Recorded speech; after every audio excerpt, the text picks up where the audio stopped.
I'm the flyest motherfucker at the kickback. Not a competition, little boy with a wrist that. Meet me in the bathroom, I don't want to chit chat. She not a boyfriend, heard he got a six-pack. I don't got a six-pack. I work at like it's called 3-Piece US, and it's we like import wheels from Japan and then rebuild them and then sell them. Is that what is it called? JDM? Yeah. Yeah, is that where your wheels are from? Mine are from same place. We make wheels in house too. It's called Heritage Wheel, and are you sponsored by them, by the way? Because I saw that you have like an affiliate code. Well, I work for them, so yeah, I do have an affiliate code. Give them your affiliate code so that way they can. It's code Marissa. Code Marissa at checkout. Get that money. Yeah. 1 R, 2 S's. But yeah, welcome to the Kickback. We're here. You've asked me before to be in the podcast. Yeah, you're finally I'm excited. here. I know. Yeah. I know one thing that we're definitely going to get to talk about. I even told my girlfriend, I was like, I know for sure we're going to talk about cars. We are. Because you've put a lot of work into that car and it shows. That thing is here. It is, yeah. How long have you had that car for? Since 2017. So 6 years, I think. 18, 19, 20, 21, 22, 23. Yeah. Dang. 6 years. And I just started doing all the stuff to it. What have you done to it so far? I lowered it. So it's lower than it's supposed to be? Yeah. Oh, okay. Yeah. No wonder. I was like, dude, this is a tiny car. It's so small. I know. It's really hard to go over speed bumps now too, but yeah. How do you get over speed bumps? Because I always see people lower their cars super low, or like even people when they put what's it called, like a credit card, and they can't even slide it under. Oh yeah, no, mine's not that low, but yeah, I don't know how people go over speed bumps like that. How do you get over speed bumps? You kind of have to go at an angle, just like a little bit, not too far, or else it'll like mess up where the door is. But do you regret like lowering it that low? No. No? You're like, I'll handle the speed bumps. Yeah. I got a second car just so I can lower it even lower. Oh, what's the second car? Miata. That's a Saturn. Oh, so they're both tiny. Yeah. Is it really like a trade-off or anything? Yeah. I told myself the next car I got was gonna be a bigger car. Like at least with like 4 seats. And how did you stick with that plan? Yeah. No. Just I banish didn't. it? Yeah. Completely aborted mission. There was when I was looking for a new car, 'cause I have a Mazda 6. Yeah. Before that, when I was looking for a car, because I had an old Honda Civic, the paint was chipping off. I would turn on the AC and it would go. They would call it the battle cry, Oh yeah. So during the summer, you'd have to like stand with the battle cry first, and then the AC started running. At least you have AC. My Miata doesn't have AC. The Miata doesn't have AC. Why not? It's just broken. Oh. Yeah, and if I tried to connect it, it would get all funky. But during the summer? Yeah. I haven't been driving it a ton like this past 2 weeks just because of that. Well, and also because it kind of smells like death when I'm driving it. That's healthy. Yeah, maybe not so much. Yeah, I think it has a... What does death smell like? Like carbon monoxide. Yeah, it's definitely healthy for the lungs, build the immunity. Yeah, you might get a few particles in there, but hey. Yeah, you know what? If I can stay awake, that's all that matters. Yeah, what doesn't kill you makes you stronger, except sometimes. Except sometimes. Sometimes it doesn't turn out good. But yeah, the wheels in your car are cool. They have like little hearts on the outside. Yeah, they're hearts. They're a single piece wheel, so they're made of one piece of metal. Oh. And they were casted like that with the hearts. What's the difference between like a single piece of metal and then like is it better? It just depends on what you're looking for. Single piece wheels are generally a little bit stronger than like a multi-piece wheel. Because a multi-piece wheel, if you hit like one part of it, it can pretty easily like get damaged. So like once one little part of it is broken, everything else just goes to waste. The good thing with the multi-piece wheels though is that you can change each part of it. So if you mess something up, you can fix it. Okay. Whereas if you mess up, say my wheel, which is one piece, you have to get a whole new wheel. So it's the opposite way. Kind of, yeah. Like a lot of people, almost every car has single piece wheels because that's easiest to make. They're casted out of one piece of metal and they're more affordable. Dang, you really know your wheels. Yeah. What made you get into all this stuff? I never expected you to get into it. I know. I don't know. I've always been into cars. My dad used to take me to like drag races all the time. Yeah, so I would meet like all the race car drivers and everything. And one time I met, what's her name? Ashley Force. She used to be a funny car driver, I believe. Funny car driver? Yeah, What does it's that mean? like the car's funny or she's funny? the car. Okay. Yeah, it looks funny to me at least. I think that's the name of it. But basically, it's like a car with like a shell on top, and the shell looks like a regular car with like headlights and stuff, but there's no headlights on it. What? It's just like a race car that goes like down a track. I wish I had like a producer or something, so that way they can put stuff onto the thing that I just don't know how to just miss. I'm gonna look it up right now. You said it's a funny car? Yeah, look up Ashley Force. Ashley I think she's Force? Yeah, How do you spell that? Force. Force funny car. Let me see. Her whole family used to race. Oh, what the heck? That is a weird looking car. Yeah, like it has the headlights, right? Yeah, so all the headlights and stuff are fake. Like the whole top of the car just comes off. Oh, so the headlights aren't actually there. It's just it's just an illusion. Yeah. That's crazy. So you've always been around cars. Yeah, I used to go to those races all the time. Those and drag races, which have the super long cars. And basically one day I really wanted to meet her because there's not many like women drivers that like race. So I like went back to where I wasn't supposed to go, like behind like the stage, like snuck in and everything. And I found her whole family. Oh. Yeah, and her whole family raced. You just started kicking it with them? Yeah, so I like got all their signatures like on a shirt, and I like hung out with them for a few minutes. Do you still have that shirt? I do. Yeah. It's in my closet. You should frame it. I should. Just put it up on the wall. I put it in a bag right when I got home, and I haven't opened it since. And that was like 12 years ago, probably.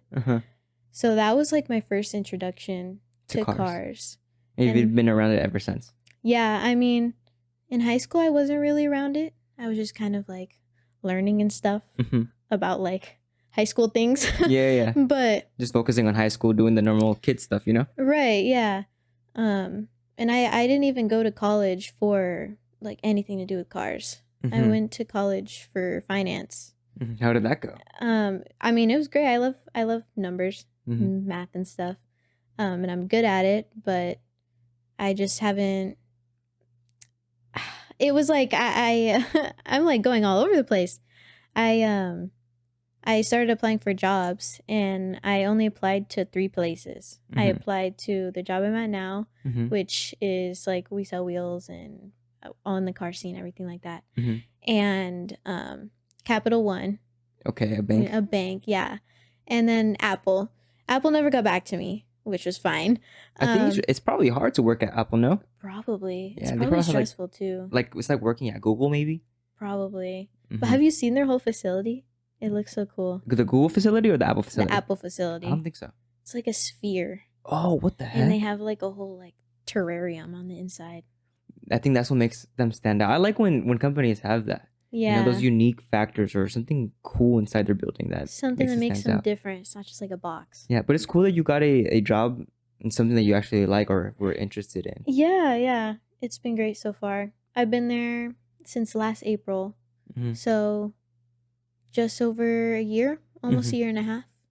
A year and a half. Dang. Would you ever expect, or did you ever expect like getting into like the car scene even more? Like, no. Because you said you were in high school. Well, I knew you were in high school. Yeah. But like getting into it again. Yeah, no. I didn't think I would even hear back from this company. You just gave it a shot? Yeah, I gave it a shot. They weren't even hiring at the time. I just Googled, like, they didn't even have an application. I Googled, like, careers at this place at 3Piece US, and I found this link that they had, like, left, and they never took it down. And I applied for it, and my now manager's like, how did you even find that link? Like, we weren't even hiring at that time. I don't know. It was just there. It was there. I applied. And now I'm here. Now I'm here. It's great. So you're just going to be working on cars the entire time. Not working on cars, but being around cars even more now. Yeah. Every day. Do you see yourself doing that even if you didn't work there? Like still being in the car scene? I would like to. Yeah, maybe at some time branch out and use my degree a bit more. Like finance, but also be in the car scene because I really like it. I like tie in that finance degree into cars. I've met great people. Yeah. I love the car community. It's a huge community. Huge community, and especially with Heritage Wheels, because Heritage Wheel is our home brand. So we make all the wheels here, like in Montclair, in the facility. All the wheels are being built right there. Oh, wow. So you see all of them being built right there in the shop? Or yeah. Is it a big shop? We have like multiple facilities. So we have the main facility, which is like the office. It's not too big of an office. And then right outside is all the manufacturing. And that warehouse is pretty big. And then across the street, we have the warehouse full of like all the wheels we get imported. And then a couple streets down, we have a whole nother facility of thousands more wheels that we got imported. So it's a pretty big company. Yeah. Dang. That's exciting.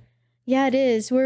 It's exciting because not only like a lot of people know about it because they're pretty big on like Instagram and everything. Okay, so a lot of car people will definitely know that brand. Yeah. The whole company as a whole. Yeah, for good and bad reasons. Everyone has like different experiences. But yeah, we've been around for almost 10 years now, I think. I think like 8 or 10. And yeah, it's exciting. I get to see all my customers' wheels built like right in front of me. So you guys are like, and you just look at every single thing come out. Yeah, if we want to, yeah, we could see every part of your set being built. What do you do there? Like, what's your role there? I sit in the office all day. I mean, I don't have to sit there, but I do. And I sell the wheels. So I can sell either pre-built wheels that we've got imported, or I could sell brand new wheels that are made in Japan, or I could sell the wheels that we build right outside where I'm sitting. Did the Fast and the Furious movies ever get you like deeper into? Because Tokyo Drift, that was the movie. Honestly, I'm gonna be a bad car person right now. I think I've only seen like 2 of them. You need to go home and watch Tokyo Drift. I know. I think that's the movie for Fast and the Furious, because afterwards they start getting into some crazy shit. Yeah? Yeah. I think, isn't there a new one that just came out and they like went to space or something? They crashed through a satellite with a car. They strap a car onto a rocket, send that shit up to space, and go through a satellite. Why? The movie franchise started off with them just street racing, you know? So I was like, why are you guys, what do you... I've seen, I think it's called Super Fast. Have you seen that? I think so, yeah. That was funny. It's a parody, right? Yeah. Yeah, I think I have seen it. I don't remember that much, but I do remember it being funny. That movie was funny. I think I was watching it with my dad, and we were like, man, this movie's stupid. Like, just turn it off and change it to something else. But then they said something, and we're like, wait, time out. Let's pause. Let's let it keep playing. And we gave it another 10, and another 10, and another 10. I was like, you know what? It's stupid, but I think that's what it's supposed to be. You know, it's stupid funny. It was definitely stupid funny.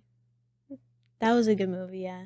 Yeah, I need to watch it again. It's been a while. It definitely has been a while. I watched it like 6 months ago, probably. It's crazy how those car meets happen, like in the movies, but they actually happen here. Yeah, they do. I honestly haven't been to that many. We've had one at my work, so I went to that one. I mean, it was right you're there. Right there. Yeah. And then I've gone to a couple others. I haven't really gone to any like in the daylight though.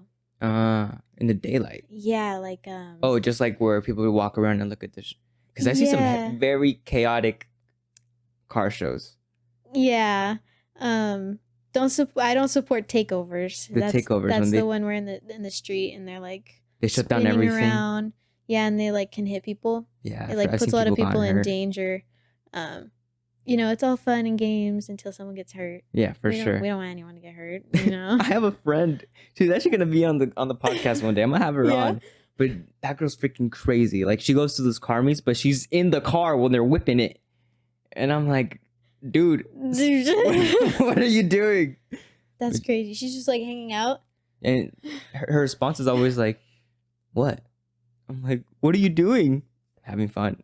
I'm like, oh, you almost fell out the freaking window. That's crazy. Yeah, I don't think I could ever do that. I don't think I could go to those. No, but I'll go to ones and just look at them. Look at cars, talk to people.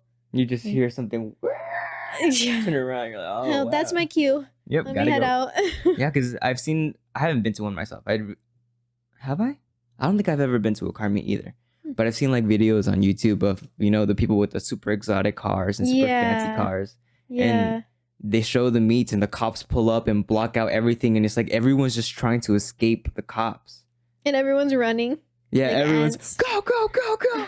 It must be Yeah. so chaotic. I can imagine the adrenaline rush. Mm-hmm. So I can see how people can like it, but Yeah, it probably gives you like a hit of like, oh, this is exciting. yeah, But it's like, it's probably scary. it for sure is. It's I've gotta never be. been there when there's been like cops that showed up.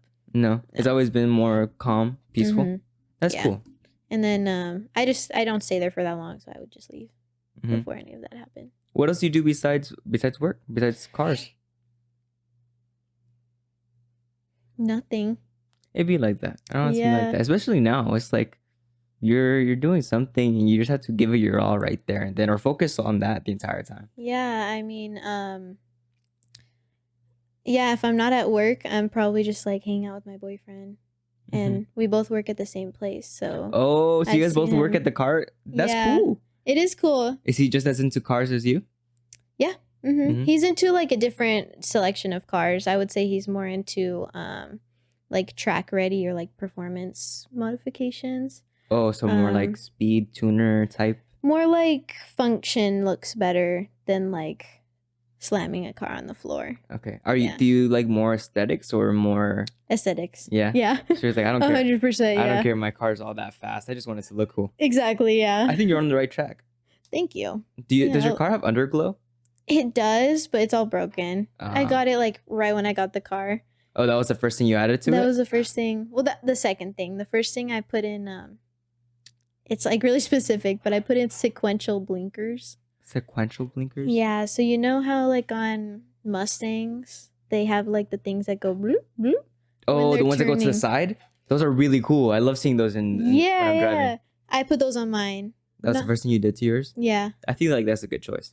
yeah, it was good. My dad got it for me as a gift. It's crazy how cars have changed over the years. We went from more like the American traditional cars, more muscle cars, squared Yeah. out, powerful, Uh-huh. and now it's so wide. Yeah, there's so many different kinds of cars. What's your least favorite car? The Kia Soul. Yeah, those suck. When I was in Portland, I would see a green Kia Soul literally in every single corner, Oh, and we would point them out. Kia Soul, I'm sorry. Kia Souls, I'll still help you get wheels, but you're not liked. just I don't want to drive behind you. Why not? That's all. Just like Kia Souls, and I just don't want to drive behind them. That's it. No comment. What are your thoughts on a Prius? A Prius, they're great on gas. Yeah, they're Can say electric that. cars. Are Or they? hybrids. Are they all electric? No, they're hybrid. Hmm. They're not all electric. They're hybrid. So they take both Mm. gas and then also, I think they can also be charged up. That's cool. Yeah. They're. I've heard that they're really great on gas. Mm-hmm. I haven't sold many wheels to Prius owners. What kind of cars do you sell the most wheels to? We just broadened the range, so we just got like a whole bunch of new wheels in, and we're really like branching out into all different kinds of cars, like even cars that like most people wouldn't think you would modify. Just what? like say like a Scion XB or like a Chrysler 300. Like we would have wheels for all of them Mhm. that wouldn't be as like crazy expensive to have them imported from Japan. Oh, okay, Yeah. okay. But go back to your question. What was your other question? What was the weirdest car that you've sold wheels to? I think? Oh, Or no, what a was the most common one? But yeah, what's the weirdest one? A slingshot. Oh, a four-wheel converted slingshot. So like the ones that don't they come with 3 wheels, and you've maybe seen them driving on the street. They don't have like any roof. okay. So yeah, they're like the spiders, right? Kind of, Something like yeah, that? kind of like that. But this one was 4-wheel converted. Yeah, Uh-huh. the owner, he was so cool. He was great the whole time. We put massive wheels on it. I It think was you need to start awesome. like. I think I've told you before. You need to start vlogging or like showing what you're doing with all these cars because I feel You did. that's so interesting. You did. The only thing is that I sell wheels like to people all over the country and like to other countries even. Uh-huh. So like it's really hard. Like that customer was over like across the country. Mm-hmm. So I can't really like go there. Showing Right. the car. Yeah. they send me pictures and stuff, and he has an Instagram and he posts and he like wins events and stuff, and it's so cool. Yeah, And because this is just like how you said, this is just one part of the whole car community, but you've seen how Yeah. far it branches out. Yeah. So there's a lot of opportunities, definitely, or adventure awaiting Yeah. you, just from showing yourself what you're doing with the camera. Yeah. I feel like I should. What's stopping you? Besides, I don't have a camera. you got a phone. I don't know what I would film like daily or like every day, because my everyday isn't that exciting. Mm-hmm. But when I see the finished product on someone's car and they love it, that's like the Yeah, exciting part. I get what you mean, because my day consists of editing. What did I do today? I trained a little bit, pitching the bag. I got up, got some breakfast, but then I just sat and edited all day. So I'm like, nobody wants to see me edit all day.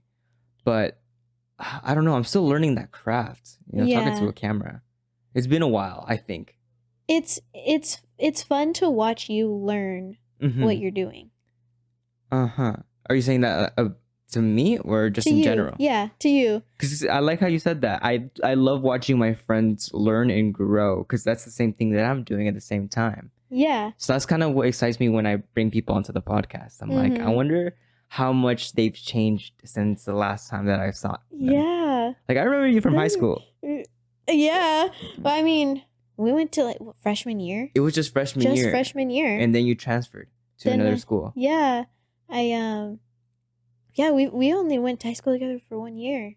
Yeah, but and, we like, became here we homies just are. in that 1 year. We did, yeah, and we've stayed connected the whole time, Yeah. which is really cool. It's funny because there's some people that I knew throughout all those 4 years of high school, and I don't even have them on my Instagram anymore. You don't?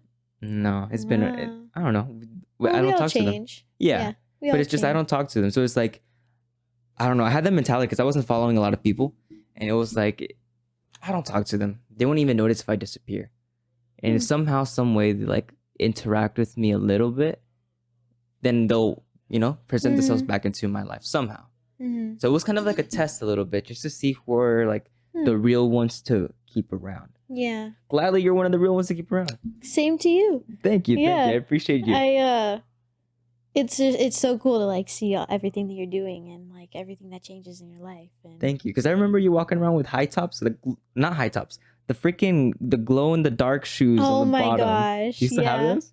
No. I think you need to buy another pair. Another pair. I bought those from Wish. I remember when Wish was. Is it still a thing? I don't see Wish being used as often. But I I feel remember. like it's Temu now. Huh? Temu? Oh. It's like the new one. Oh wait, are you saying like it's a like- different app or? Yeah, it's a different app. Because somebody, this random person DM'd me on Instagram, and I thought it was like some scam bot person. Yeah. But they were like, by the way, dude, I'm not a scam bot. I watch your podcast. I watch this. I watch that. Like, I'm actually a fan of yours. Uh-huh. I'm just, if I invite you, they give me $10 and they also give you $10. So if you could do that, that'd be freaking cool. And I'm like, I'm not trusting it all that much, bro. a Like, random person? yeah, just some random person. And it was, you know what their Instagram was? It was stranger. So at the same time, I was like, listen, I'm trusting what you say, but I'm not trusting you. Yeah. I got one of those messages too. Mm-hmm. Yeah, I didn't trust it. I don't trust. I was like, It's hard to nah. trust.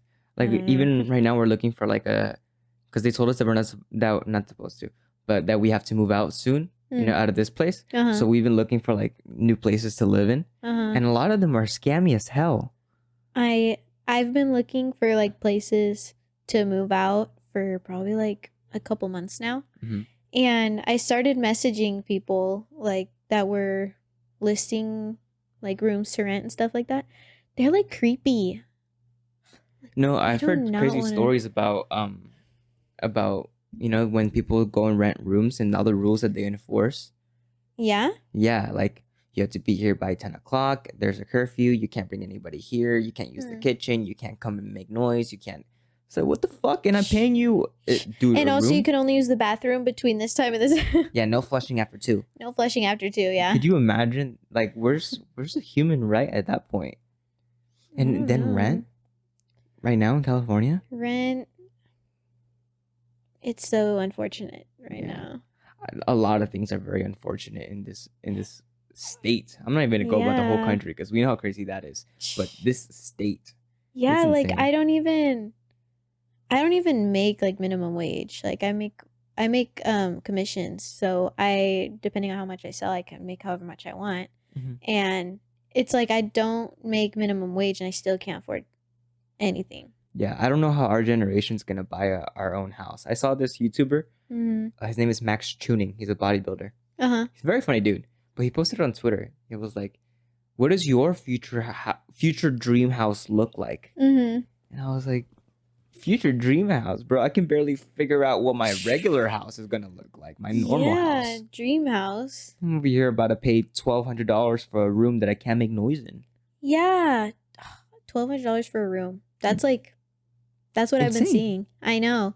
Crazy. That's the normal now. Like you see that everywhere. Like I was talking to my mom 2 nights ago, and I was telling her like my budget, Mhm. and she goes, "Oh, like you can get an apartment for that." And I go, "No, like have you looked like An apartment recently? is like $2,500 to $3,000 a month. One that's not in like a sketchy place is Uh-huh. like over 2,000." Yeah, because you can go to like an apartment complex just in kind of a ghetto area type or lower income area, or you can go to like the fancier places where there's like a whole gym in the thing. Right. There's you know? nothing in between. Yeah, there's nothing. There's nothing in between that I've found. There's nothing in between.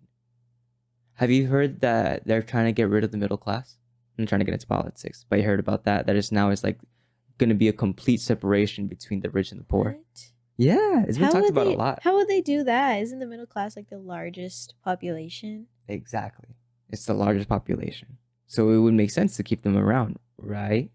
But now it's like, I don't know, again, how you said, a lot of us are getting paid minimum wage and barely Yeah. struggling to pay rent. And now there's a whole bunch of other things you got to pay, like, And our minimum wage here is a lot more than other places around the country too. yeah, like I And we heard, still can't like afford anything. I think it was Arkansas or something. One of those states that we don't really talk about.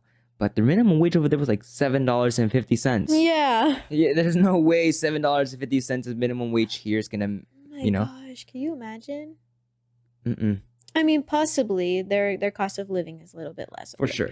But still, like I like it here. Mhm. If I could live here, I would love to. In Corona or in California? In Southern California. Southern California. Yeah. It's so nice over here. Like the weather, Yeah. right now. You know. It's kind of hot right now. A little sweaty. Yeah, everywhere you go, you step out and you know, 50% humidity. Ugh. even the word humid, I was talking about the other day. The word humid doesn't sound very nice. What was that word that was, I had people cringing and Moist. moist. Someone said that to me the other day. And I was Moist. Like, moist. That's how humidity makes you feel. moist. Moist and sad. Moist and sad.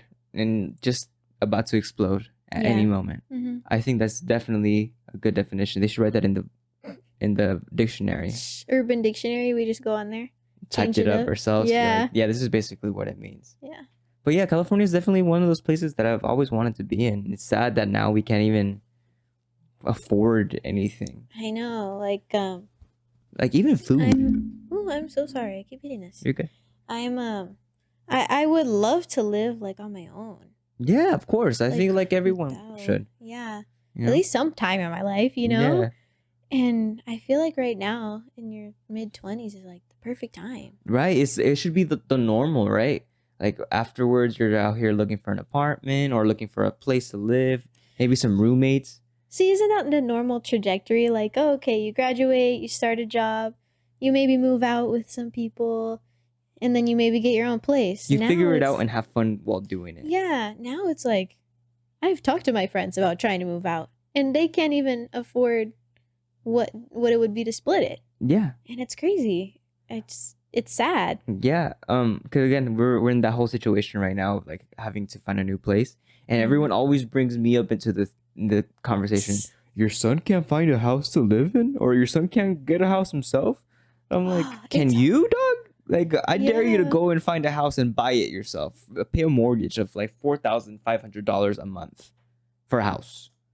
Even if you, again, the room A room is A room $1,200. for over $1,000 a month. Yeah, with rules. When I could hear someone next to me using the bathroom. You probably hear Would I them want breathing. Who would want that? Yeah, It's like New who York. would want that?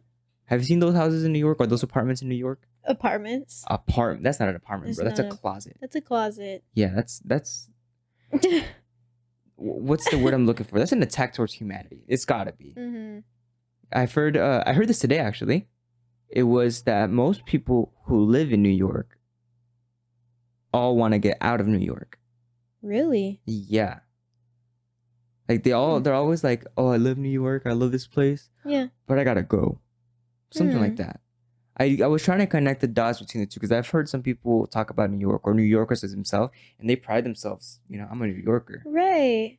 So it surprises me that people want to leave. Yeah, I feel like everything I've heard, I mean, I don't live in New York, so Yeah. I don't have firsthand experience, but I feel like everyone wants to go to New York to like I don't know. do something. Yeah, it's been talked about so much. Like they go there to Yeah. like be something. Yeah, especially back then. Like, have you ever seen The Wolf on Wall Street? Yeah. You know how everyone was like going to New York because that was like what was it called? The stock market capital. That was where you got rich, Mm-hmm. Broadway and stuff like that. It was a right. big spot to be, the Big Apple. That's why they called it Mhm. that. Take a big bite. Mm-hmm. Even if you don't take a big bite, you get there, you're gonna get a bite. Yeah, and some rats And, crawling around. dude, those I've been rats. to New York. But How I was don't- that? I like it. I like it as a vacation, Uh-huh. as a trip. No, Uh-huh. I don't think I could live there. Why not? There's just so many people, Uh-huh. and like you can't drive anywhere. And especially with my job and like what I like doing, I like driving, and you can't drive around there. Like No. it's just stopped. You can barely walk. Yeah, It's so crowded. yeah. Yeah. City life, I don't know. City life, I don't think it's for me. You don't think so? I feel like it's too hectic, too chaotic for the lifestyle question mark Mm. that I want to live. But I don't know. I like being more calm. I feel like Corona's like right in the middle. Mm-hmm. It's like it's city, but then it's also more like townish, kind of more centered, I guess you can say. Yeah, it's like we're like 10 minutes away from whatever you want. Yeah, and if you want to go to the big cities, you just take a quick hour, 40-minute drive, Yeah, that way. Maybe. If there's traffic, you're going to get there in 3. Yeah, Traffic is crazy here. it is. It's crazy. Could you imagine if there was no cars? Like they took away all cars. And then everyone's just bicycling like on the Yeah. freeway. I was on somebody else's podcast. I'm gonna have him here too. That's a good idea. His name is Chuy Torres, right? That's his podcast. Chuy Torres podcast. Uh-huh. And he told me that he's like, "Oh, I sold my car. I don't need it. I don't use it." I was like, He "What?" lives here? He lives here. And he sold his car? Yeah, exactly. Where? That was my same reaction. Yeah. Wow. He lives in California and he doesn't have a car. Think about that for a second. Like, I think you need a car to live here, right? How do you, Yeah, I mean, part of why I like living here is because there's like a lot of everything. Uh-huh. So whatever I want, you can drive to it yeah. to go there. And driving here, it depends on how far you go. But even driving in here in the city, like it's nice. You get up for a nice stroll. You already know where everything is at. You take a Mhm. quick trip. Music playing, windows down. You're chilling. Mm-hmm. Yeah. But a life with no cars, not having a car here in California would be insane. Wow. But bicycling everywhere.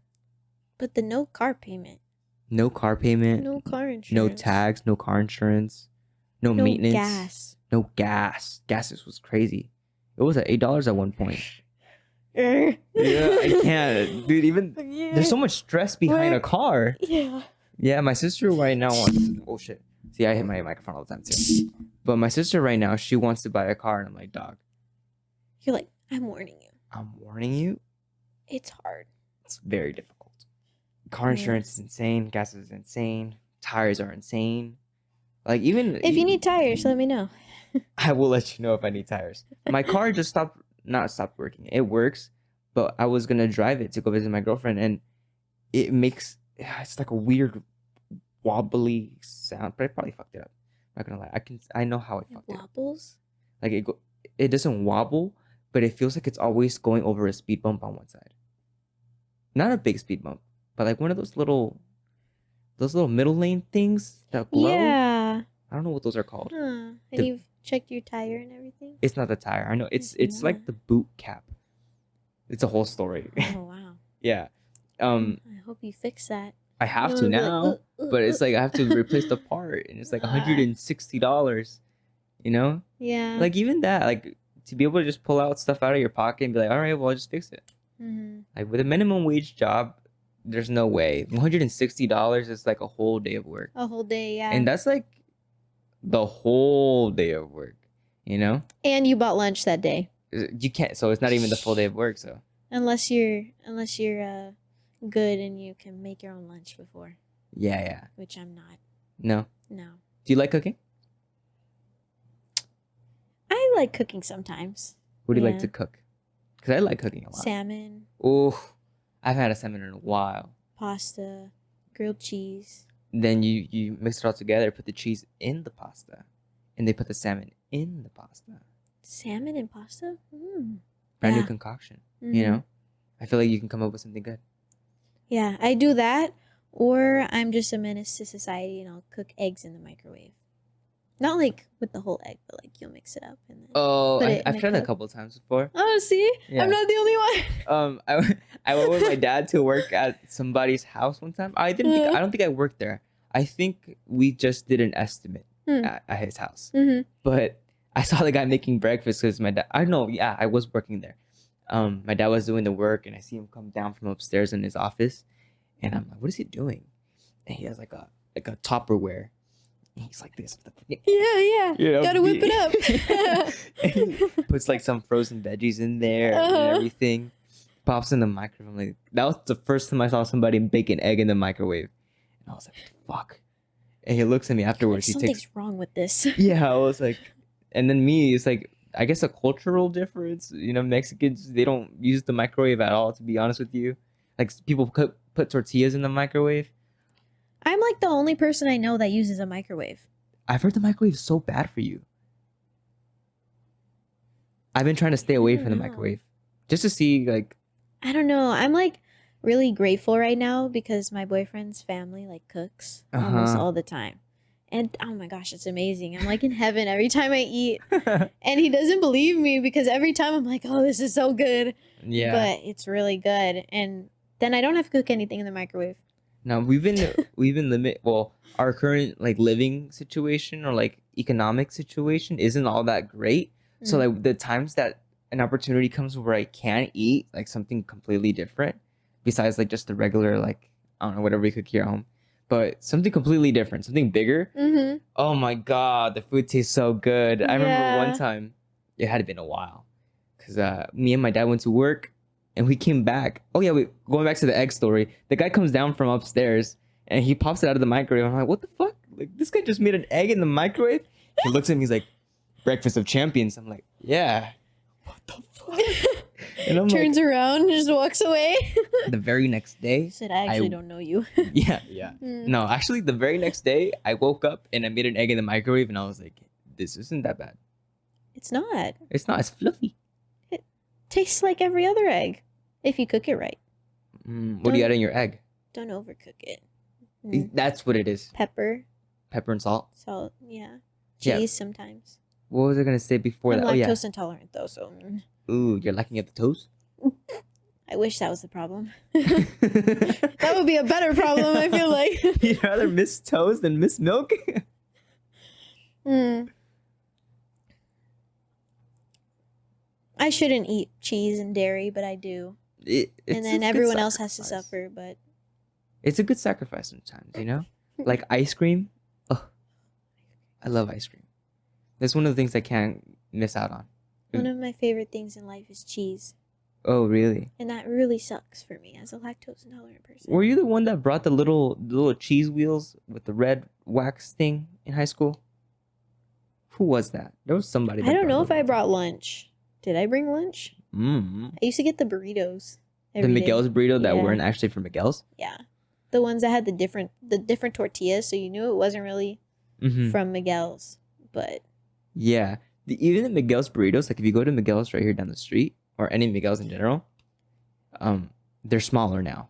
they are. Dude, they're like this big. I get the mini ones, 'Cause so I don't notice oh, the difference. I didn't even know there was mini ones, to be honest Yeah. with you. But It's like I $1 remember- cheaper, really, and they're almost the same size, I think.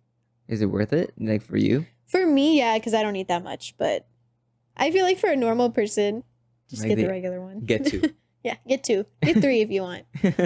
But I remember back then I would get the Miguel's. Oh, by the way, if y'all don't know what Miguel's is, because this is SoCal thing, only SoCal knows Huh? it. Yeah, Miguel's Jr. is only in Southern California. Really? Mm-hmm. Wow. My aunt would come in from Chicago, and come and visit us, and every single time that she would visit, she always had to leave. She always had to eat Miguel's before she left. She'd always get her burrito, because they were so big. Yeah. I remember them being so and big and so they used good. to be cheaper too. Now they're more expensive. So was like everything in everything. California. Sucks. Yeah, it does suck a lot. I wonder how things are gonna change I feel like something's gonna have to change.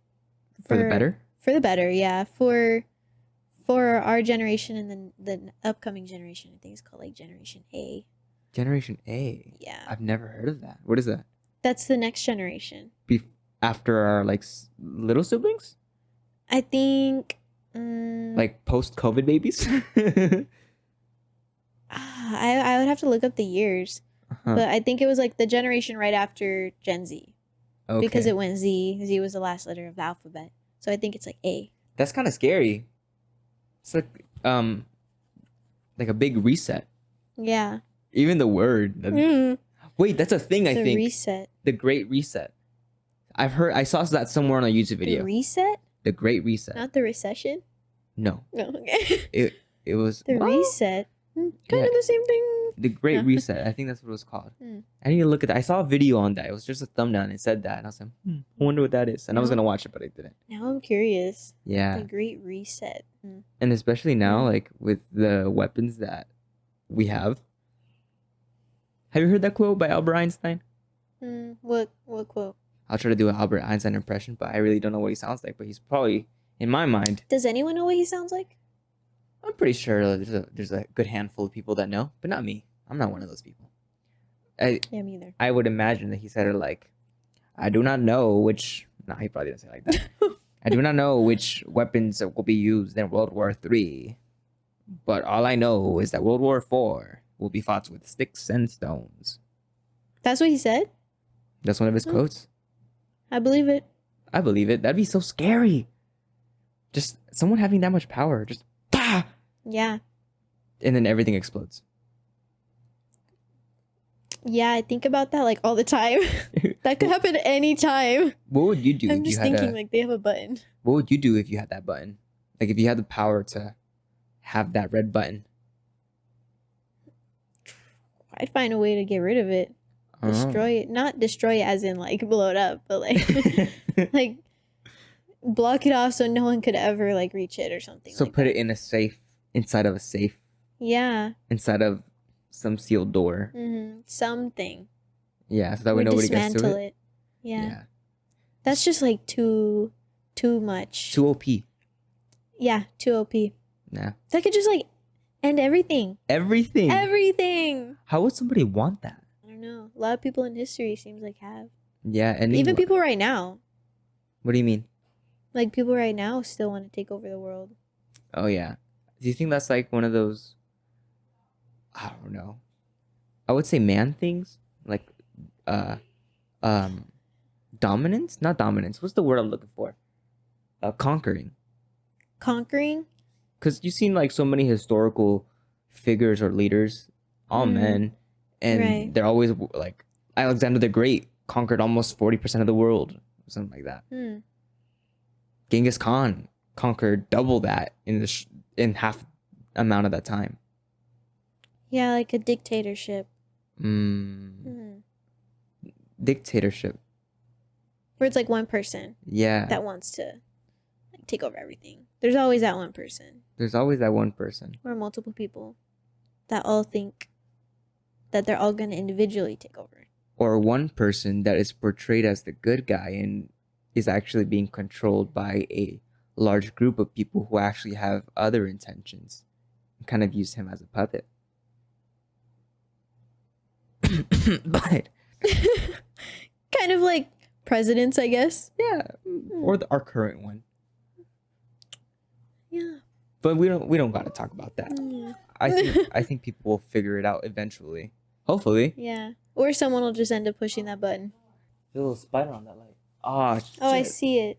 It was like down here, but then It's- it went up and it blinded me because it Oh. went up towards the light. It's at the top now. I looked at the light again. Oh my god. But I've been thinking a lot. I've been thinking a lot about everything. I've been honestly having like you know the word. Existential crises? Yeah, like this past 2 weeks. About I've what? really been going through it. Just like everything. Like how we just talked about rent, Yeah. how we can't move out, Yeah. how much gas is, Mm-hmm. how much car stuff is. Everything, Just right? living. And sometimes I think, I'm like, am I overthinking it? Yeah, I always think that. I'm like, oh, let me take a step back because I overthink everything. What do you do to try and stop yourself from overthinking? Because I do that a lot. Oh, I just go down the rabbit hole until I like can't take it anymore. See how far down you go. And then I usually just like let it out, like either like crying or just like driving somewhere, like with the windows down. I just, can't even like, freaking drive anymore because my car's messed up. I write a lot. Do you like to write? To write? No, No. no. You I'm should not get into it. Should I? I'm not like a book reader or anything. Yeah, because I wasn't either. Mm. But I've been doing it a lot more. I feel like it like slows down my mind a little bit more Mm-hmm. when I'm like overthinking it, just to write it down on Mm. paper. It's like your mind on paper, so you like fully understand exactly where you're going with it. Mm-hmm. At least that's how I go with it. I think I used to write things down, right? I used to try, Mhm. and then my mind would be like thinking of 30 things at one time, and I like would try to write something, one sentence, and then I thought of something else, and I couldn't write it fast enough, and then the thought would disappear. Yeah, and I always look forward. I don't know why, but I've always been thinking. Even today, I was thinking of like having a, or just like thinking for the future. I was like, wow, I'm gonna have so many different journals later on. That's gonna be crazy. Like I have this one right here, that it started off as just like ideas. I barely ever use it. I use it every once in a while for like notes and stuff. I have this one, and then I have another one upstairs in my room, but it's like a diary, you know? Or I just write down, I don't know what I'm thinking at the time. Yeah. And one of those topics are topics that I talk about here, and I ask those questions because I'm like, dude, I'm overthinking this shit. I gotta get a different perspective. Yeah. Let me just spit it out and talk about it Yeah, and see sometimes it's hard what to talk about. happens. Yeah. It is. Why do you think it's so hard to talk about things now? I just feel like we're so stuck in this life where it's kind of like we wake up, we go to work, we come home, we eat, we sleep, we do it all over again, and we don't give ourselves enough time to like feel things. Mm-hmm. Do you think that the word matrix would apply to that? Rat race? Rat race, definitely. Yeah. Yeah. Have you played? There's a game called Cash Flow. No, I haven't. What is that? It's well, I'm into like math and stuff, so it's like a math game kind of. You're in a rat race, Okay. and you're going around and around, and you can pull cards, and you can like buy apartments, or you can buy a boat, or you can buy whatever you land on, and your passive income has to beat how much you're spending every month. Your So, passive income? passive income. So that means you don't do anything. Yeah, it's just money coming into your Money pocket. coming in your pocket, and all of your expenses are paid for. Wouldn't That's that be when nice? you're out of the rat race Mhm. in the game. When you don't have to trade your time for money. Yeah. Yeah. Yeah, and I used to play that game with my dad all the time. We still have it. We still play sometimes. It just takes a long time. It's like kind of like Monopoly. Uh-huh. It takes hours, but yeah, that taught me a lot. Yeah. And I was gonna ask you, like, did it teach you a lot about everything that's going on here? It did, yeah. I mean, it kind of it makes me think that that's actually kind of how life is, and it's kind of sad I like that. because a lot of people don't get out of the rat race. And especially now. Like, I feel like the rat race at some point, it definitely worked. You know, like you went to your job, you came home, you came to your family, you had money for rent, you had money for food. You have your entire family there with you. You're good to go. You know, Yeah. you just did your part for the world, and now you just get to come home and enjoy. But now it's like you can work 2 jobs, Work 2 jobs. and it still won't be enough. Still not enough. And you don't have any time. Yeah, you're To do sacrificing so anything. much. Like I used to work at a retail store, and one of the girls there, she worked 3 jobs just to afford her rent and her car. That's all she had, a rent and car. And she works 3 jobs. I think now she only works 2, but she would go from one job to the next job to the next job and then sleep and then do it all over again. I cannot. Like every day of the week. Yeah. And I'm like, oh my gosh, like that is, wow. I mean, if you're doing it, like props to you. Yeah, but I don't know how people do it. never. Or people when they work graveyard shifts. No, I've done that. Yeah. That's fun, yeah. How's that? One time it was scary because someone the night before, or was it the night before or night after? You had me at someone the night before, and I was like, oh shit, Yeah. this So can't be good. either someone the night before or someone the night after broke into the store and stole like a whole bunch of jewelry. What were we working at? At Kohl's. Oh wait, I think I remember something like that happening at a Kohl's. Yeah? I like think so. like you read a story or something? Some shit like that. Yeah, that sounds so familiar. Yeah, it happened not too long ago. I mean, probably like, well, now like 2 years ago. Yeah, Yeah. I remember that. I think. Yeah, I was doing an overnight shift there. And then it was either the night before or the night after someone broke in right there. Like I was literally working there. Not while they were doing that, but it like, what if I was? Yeah. What if I was there and then someone broke in and Like, that's crazy. You're not supposed to do that, but just do whatever you want. I don't get paid enough. I can't stop you, but they Yeah. wouldn't stop people. People are stealing so much now. There's isn't there like a $500 like minimum?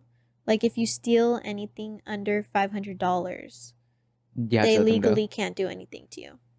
I feel like because I was working at Best Buy, and I was always joking around with my friend or my coworker Fernando. I'm like, bro, we have like a station right here in front of the store, and like whenever we catch somebody stealing, we just put their hands like that. Maybe just one hand. We'll start off with one hand because it depends on what they steal.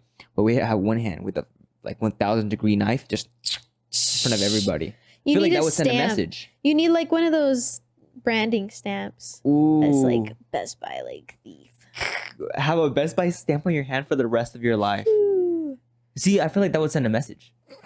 You know, I feel like nobody else would steal after that. We just record it and be like, "This is what happens when you steal at Best Buy." Then no one ever goes back there ever again. Like I mean, it's like there's rules. There's rules that need to be enforced. I know. It's a standard. Yeah. Yeah. One time, while I was working there, someone went into the store and like right at the front of the store, they put all the like valuable things. Not anymore, Mm-hmm. but they used to have like all the valuable clothing right at the front of the store. Why would you do that? Anyway, someone just walked in, grabbed all of them, and then ran out. That's a smart idea to have all the valuable stuff in the front of the store. Big Close to brain, the exit. right? Yeah. Totally. It's like at that point, there's practically a sign there that says, "Steal me, Take me. Yeah, take me, that's it. I'm free." I'm free. Yeah. That's what they saw. I'm free, not the exit sign. That's what we saw. Yeah. We saw them exit. But yeah, we were seeing a whole bunch of shit like that happen every day. Every day. I just saw a video today on Twitter.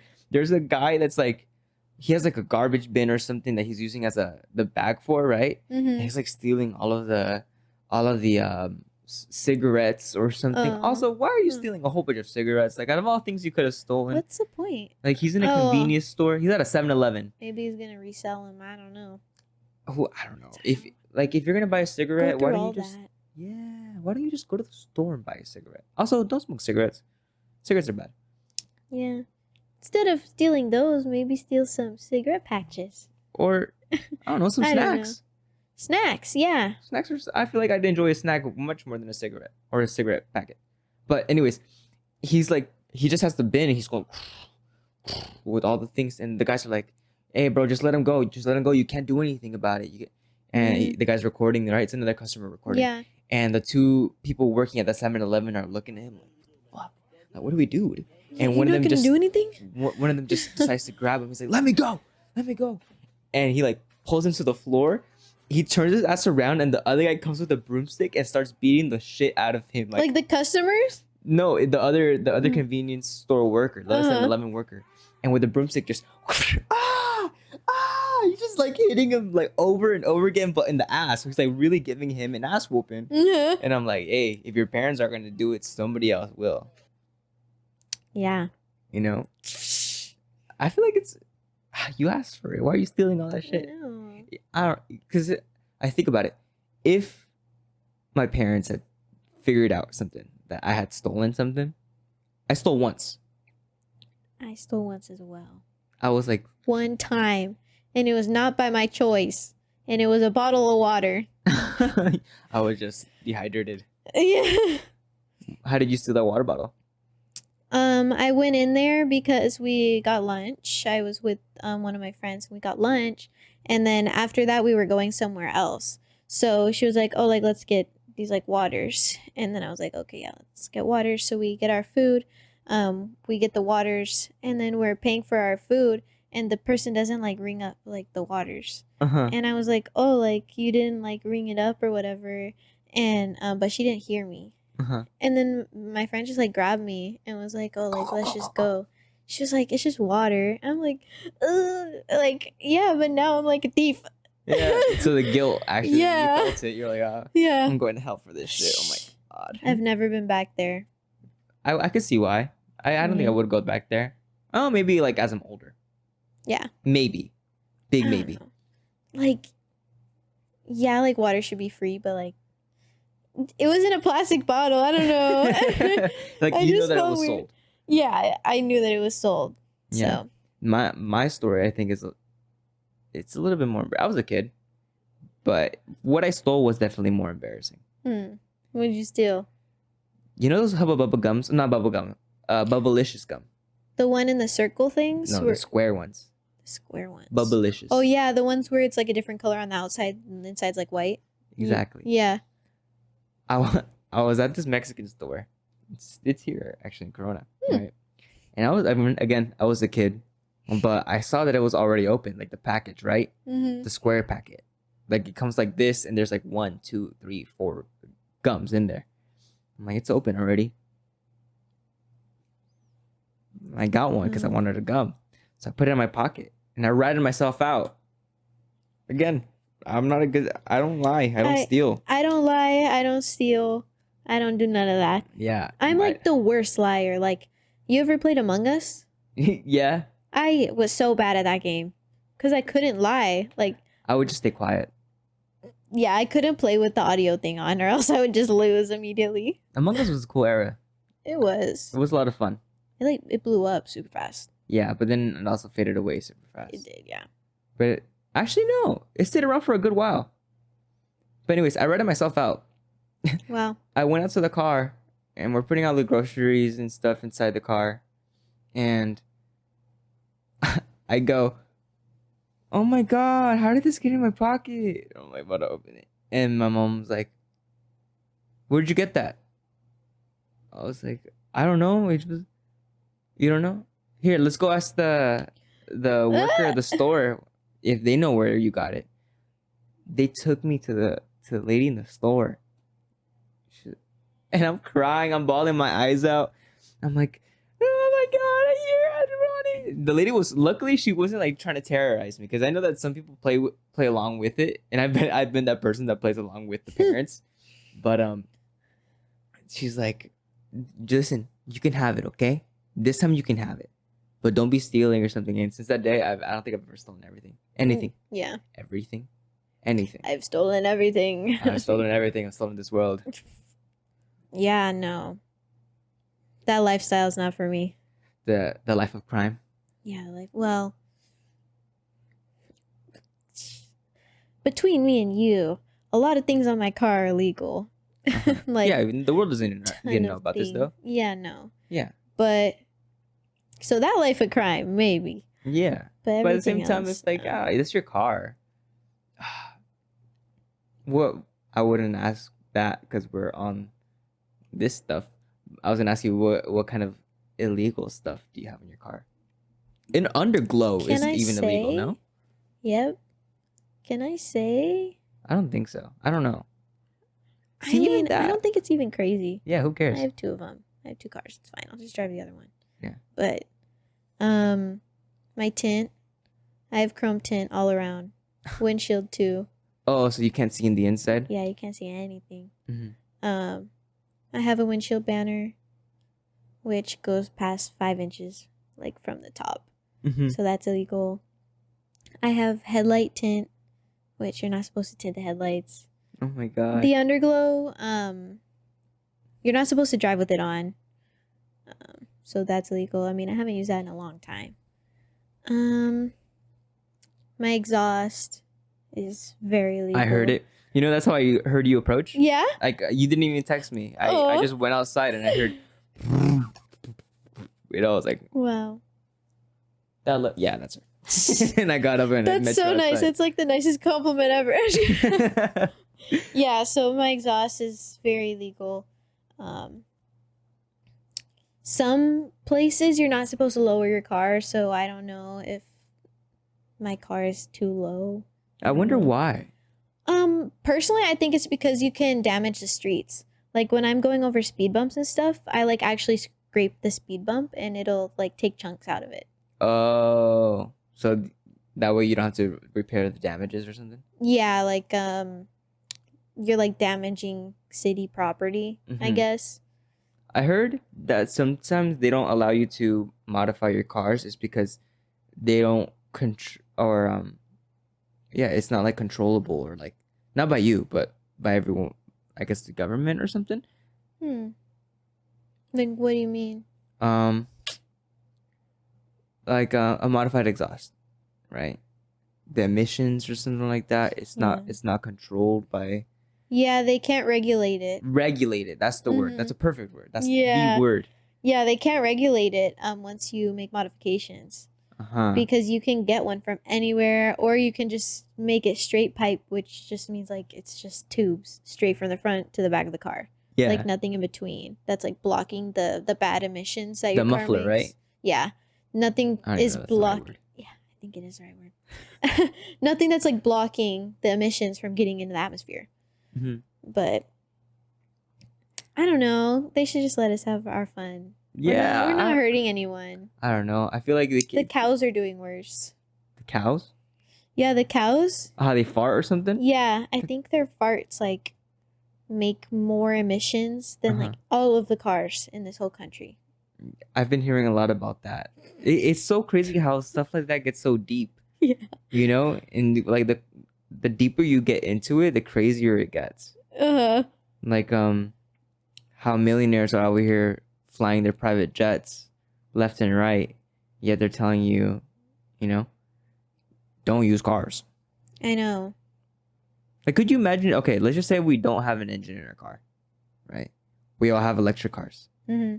That big red button that we were talking about, boom, shuts off all the cars. Yeah. We have no cars now.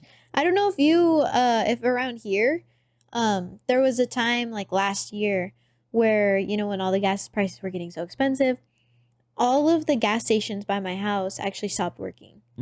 So none of us could get gas around like my whole like area.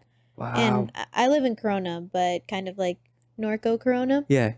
So like that whole area, we couldn't get gas for like a day. What? And so we had to drive to like a different city to get gas, but it's like, how can you drive to a city if you need gas? How can you drive somewhere else You're to get stuck. gas? And that was just gas. Yeah. Like imagine. That's so scary. Like imagine if someone just turns all the electricity off. Yeah. Your Then stove. what? You literally can't charge your car. Remember that they Besides wanted, like solar power, I guess. yeah, they wanted to do like a repo on like gas stoves and replace them with electric stoves. Yeah. Could you imagine they shut off your power and you can no longer cook your food? Let's just say they shut down supermarkets. You can't go and get food in the supermarket. Imagine they shut down the supermarkets and all the food goes bad in the supermarket because it can't stay cold. That'd be terrible. So then everyone's racing there. Nobody has food. Yeah. I mean, look. Remember when COVID when the word of COVID first started, everyone was going crazy over the toilet paper? We actually had to have toilet paper shipped from a different state. Wow. Yeah. Like, that was a state of insanity. I feel like we're still, like, in it, but more and more people are coming to their senses. Yeah. Oh, man, that was crazy. There was no toilet paper. There was no toilet paper. I'm talking, like, rows and rows of, and aisles of, oh, my gosh. But could you imagine? They just shut down grocery stores in general. You can't get food. You can't get toilet paper. You can't get things that you actually need. Everyone, men, you need to learn how to hunt. Get to fishing. Yeah. Learn to fish, learn to hunt, learn to skin a bear. Yeah, that would be crazy. That would be insane. That would be so scary. You just be stuck. They're in complete control. It's just so you can't go anywhere. So just like COVID. Yeah. But like that this was time. awful. Yeah, that was. That was miserable. How did that treat you? Awful. Yeah. I was going through it. Like I go out all the time. Like just for a drive or just to get a coffee. Yeah. Just to go through a drive-through. I mean, they didn't even let you go to the beach. You couldn't go and run on the beach. The beach was closed. Yeah. The parks were closed. How can you close a park? Oh my God. They literally told us not to go outside. No, that was crazy. Like, I bring the subject up a lot because a lot of our friends that we've talked to, we haven't seen them since then. So we never really knew how they went through it. And if you tried to talk about it throughout that time, like people would come down your throat just like. Oh yeah, we like just graduated high school. Yeah, we had just graduated high school. It was our first year as people of this world. We were the last grade that got to go to like prom and all that stuff. To graduate in front of people. Yeah. So I can only imagine what the people before us or after us did. I've had a couple guests on here that like are one of those, younger people who didn't graduate or didn't go to prom or, Dang. So it's interesting hearing their perspective. Right. But COVID was crazy. Like, COVID was crazy. it was a huge test.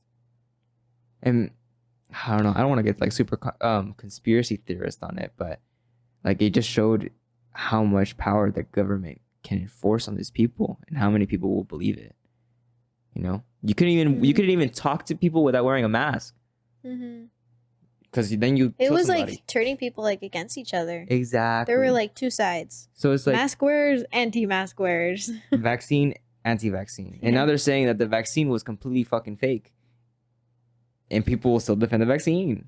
Really? Yeah. I haven't done much research on that. Yeah. I have to say I did get the vaccine. Yeah. And the boosters. Oof. But I also did get COVID one time. See, like I've never even taken a COVID test. Like, and even that right there is something big to say. I haven't taken the vaccine. I haven't taken any, booster or COVID test. Actually, no, I took one COVID test, and that was to go to Maui. Oh yeah. And I was there. I landed in Maui, and because the COVID test that I took wasn't part of Maui's like state regulated test. I remember when this happened. I had to fly my ass back to LA. So in that one day, I woke up, I flew on a plane over to Maui, stayed there for a little bit. They didn't let us leave the airport. The guy that was trying to help us tried to fight my dad because he was just giving us attitude for no damn reason. And then they were like, well, what you can do is go to LAX, take a test there, and then fly back. And I'm like, yeah, because I'm just going to go fucking do that. That definitely makes sense. But I remember that. Yeah, I remember when that happened to you. yeah, I was like, man, I'm not traveling. I was like, right no now. way. They made you go back? Yeah. They couldn't just give you a test there? Oof, like they limit. Oh my gosh, we can go super deep into like they couldn't travel if you didn't have. Yeah, I actually, the one time I got COVID, I was in a different state. And so I was feeling like kind of sniffly, but not like feeling any symptoms of actual COVID. So I was like, no, like I don't have COVID. Like I just want to get home. I've been away from my family for like 3 weeks. Like I just want to get home. So I'm like driving to the airport. My mom goes, I feel like you should just take a test, like just to be safe. And like the flight attendants or whatever like wanted you to take a test before you fly or whatever. So I took the test and it came back positive. I was like, no. Yeah. So I had to stay there for another like 2 weeks until I didn't have COVID. And that was the one time. But for me, luckily, fortunately, it was just like sniffles. Yeah. That was it. Because I can see how people can connect it right away. Like, oh, I have COVID because I have the same symptoms as like literally any other sickness. And I've heard how people have lost, family members because of COVID. Right. But I don't know, the way that everything's been playing out and the way it's been explained by so many different people, you start connecting the dots too. And I'm like, it was part of something bigger. Yeah. But I don't know, like even some of our friends couldn't go to school. Yeah, I remember I was in school, and then all of a sudden. Did they make you have to take a vaccine to get into school? No. Basically they offered like two things. You could either do it online from home. If you didn't want to do the vaccine, you didn't have to. You could stay home, and they would live stream all of the Zoom classes. And then if you did want to go actually to school, you had to have the vaccine. So either you're But going to they be didn't isolated check. or you had to they didn't check They didn't either. check. I mean, you had to wear a mask at my school at least, or else they like wouldn't let you sit in the class. Yeah. But besides that, for a while it was just online. I couldn't go in school. No one was. Mhm. That was hard. Yeah. I don't know. Even the word isolation sounds so sad, not being around the people that you love because they've instilled fear, that you're not allowed to think. Yeah. You're even not allowed to speak. How we were Or talking you're about. like thinking too much. You're thinking too much. What do you mean by that? Like if you're worried about every little thing. Mhm. So then you isolate yourself. Yeah. And like that stress, like it builds up, Mm-hmm. Strong body is a strong mind type of thing. It's like, I don't know, your body's all constantly feeling so anxious and you're Yeah. not able to. You're like isolating yourself from the people you care about because you're worried about anything happening, and To then them or to you. to them or to you, and then you also can't go outside because no one wants to be outside and everything's closed. I remember my mom didn't let us go outside, like in general, because she had been told by somebody or on the news or something that it was in the air, that if you go outside and you breathe the air, you're gonna fucking die. I was like, so we stayed inside. Like the first like month or so, we didn't go outside. If we went outside, because we had food. I did not go outside my house for at least 3.5 weeks. Mm-hmm. Like I was literally in my house. That was it. And then after that, I finally like would drive around. I would just drive somewhere, not like go anywhere, but just like drive and then go back home.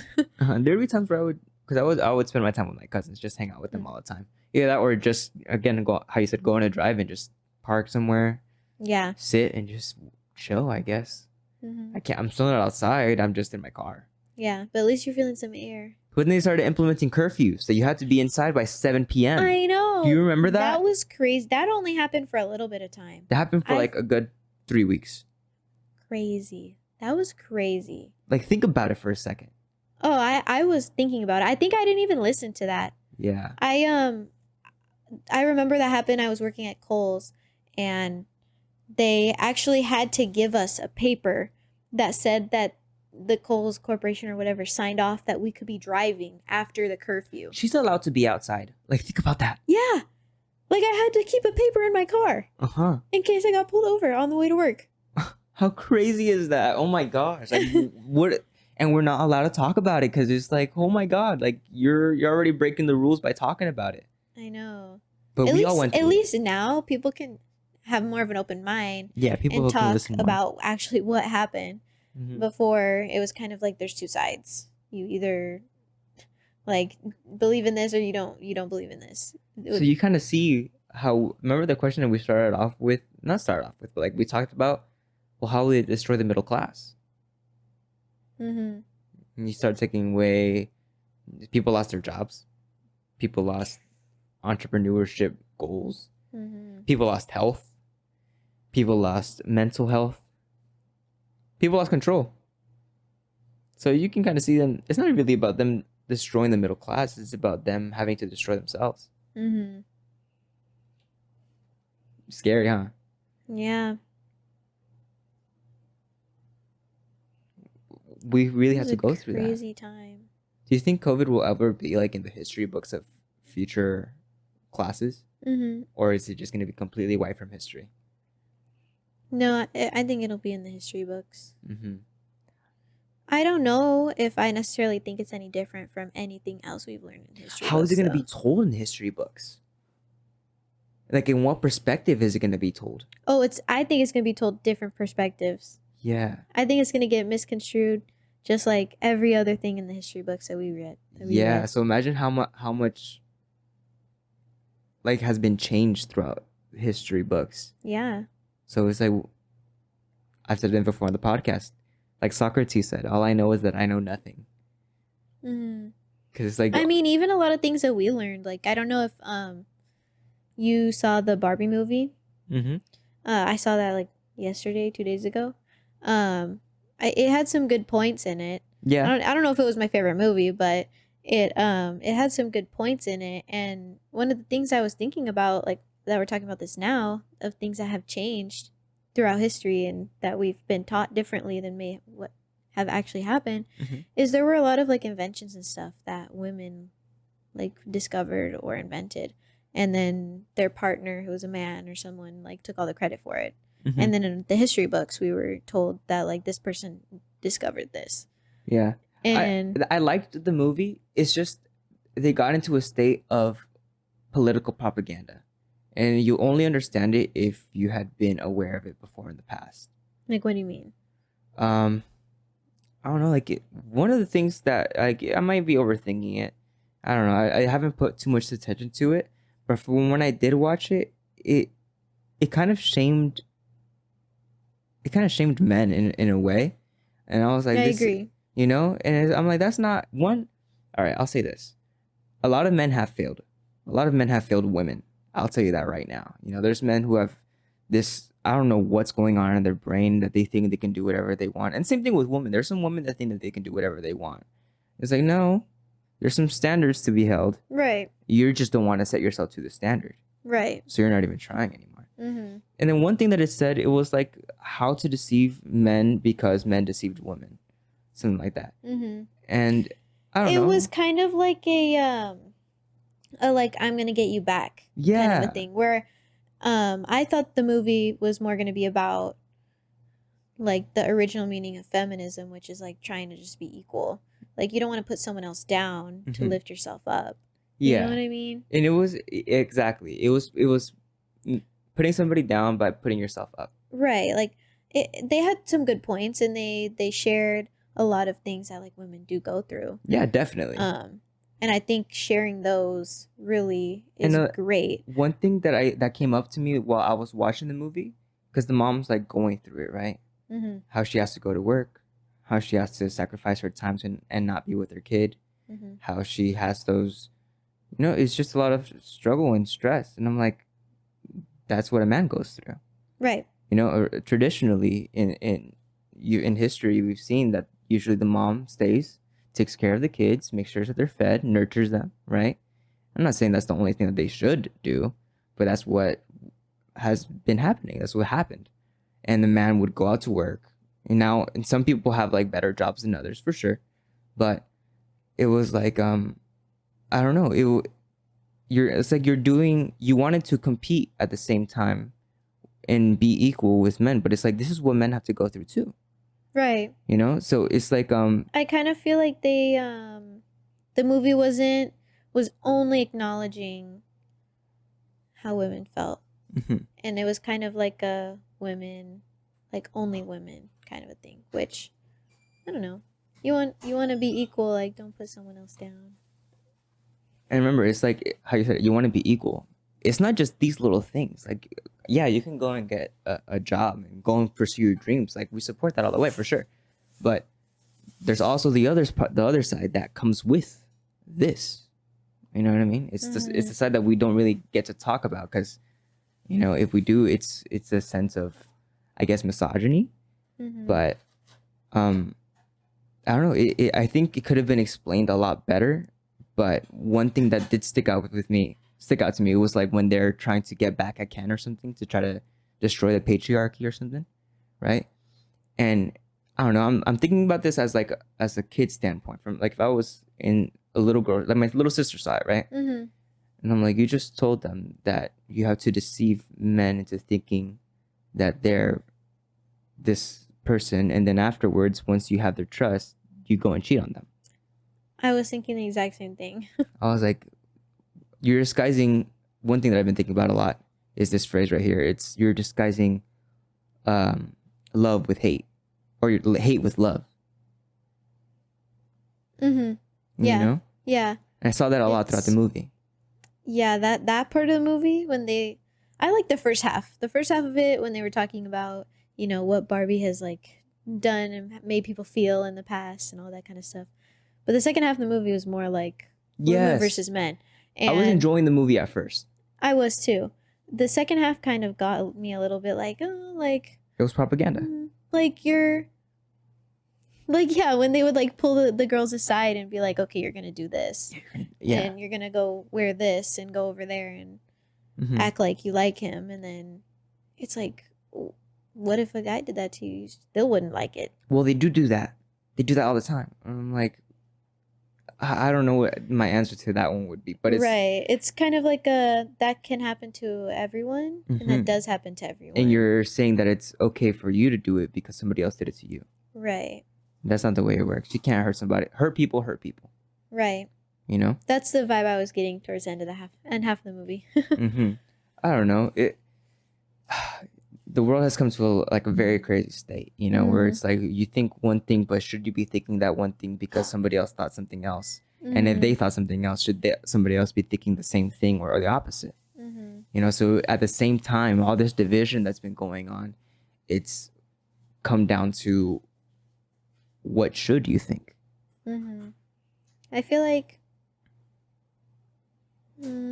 as we get older, you just kind of have to think however you want, because we can say that too, but then you go into this state, because that's what people are doing. They're thinking whatever they want, doing whatever they want because they can.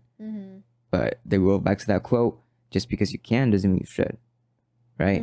I feel like there's a level of you can be a good person and not try to put other people down or do anything crazy with still having your own thoughts and your own feelings about things. I've always, I don't know, I was just the basics, right? Could you agree with a statement that every kid needs a mom and dad? Yeah. Right? Something so fundamental. Should you have a mom and dad? Right? So I don't know. It's just, I don't know. It gets super deep into it, and I don't want to Yeah, I feel like there's so many layers to that where it's I feel like every kid should at least have a support system. Yeah. Maybe not necessarily a mom and a dad, maybe two figures or a figure in their life that they look up to. For sure. A sense of support. Yeah. Yeah. At least that. That's what I think.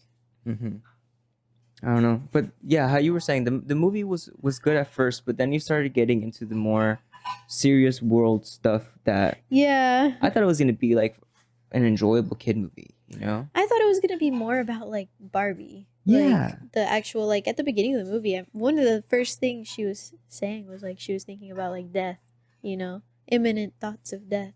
I thought it was gonna be more about her and her journey. Yeah. But it wasn't.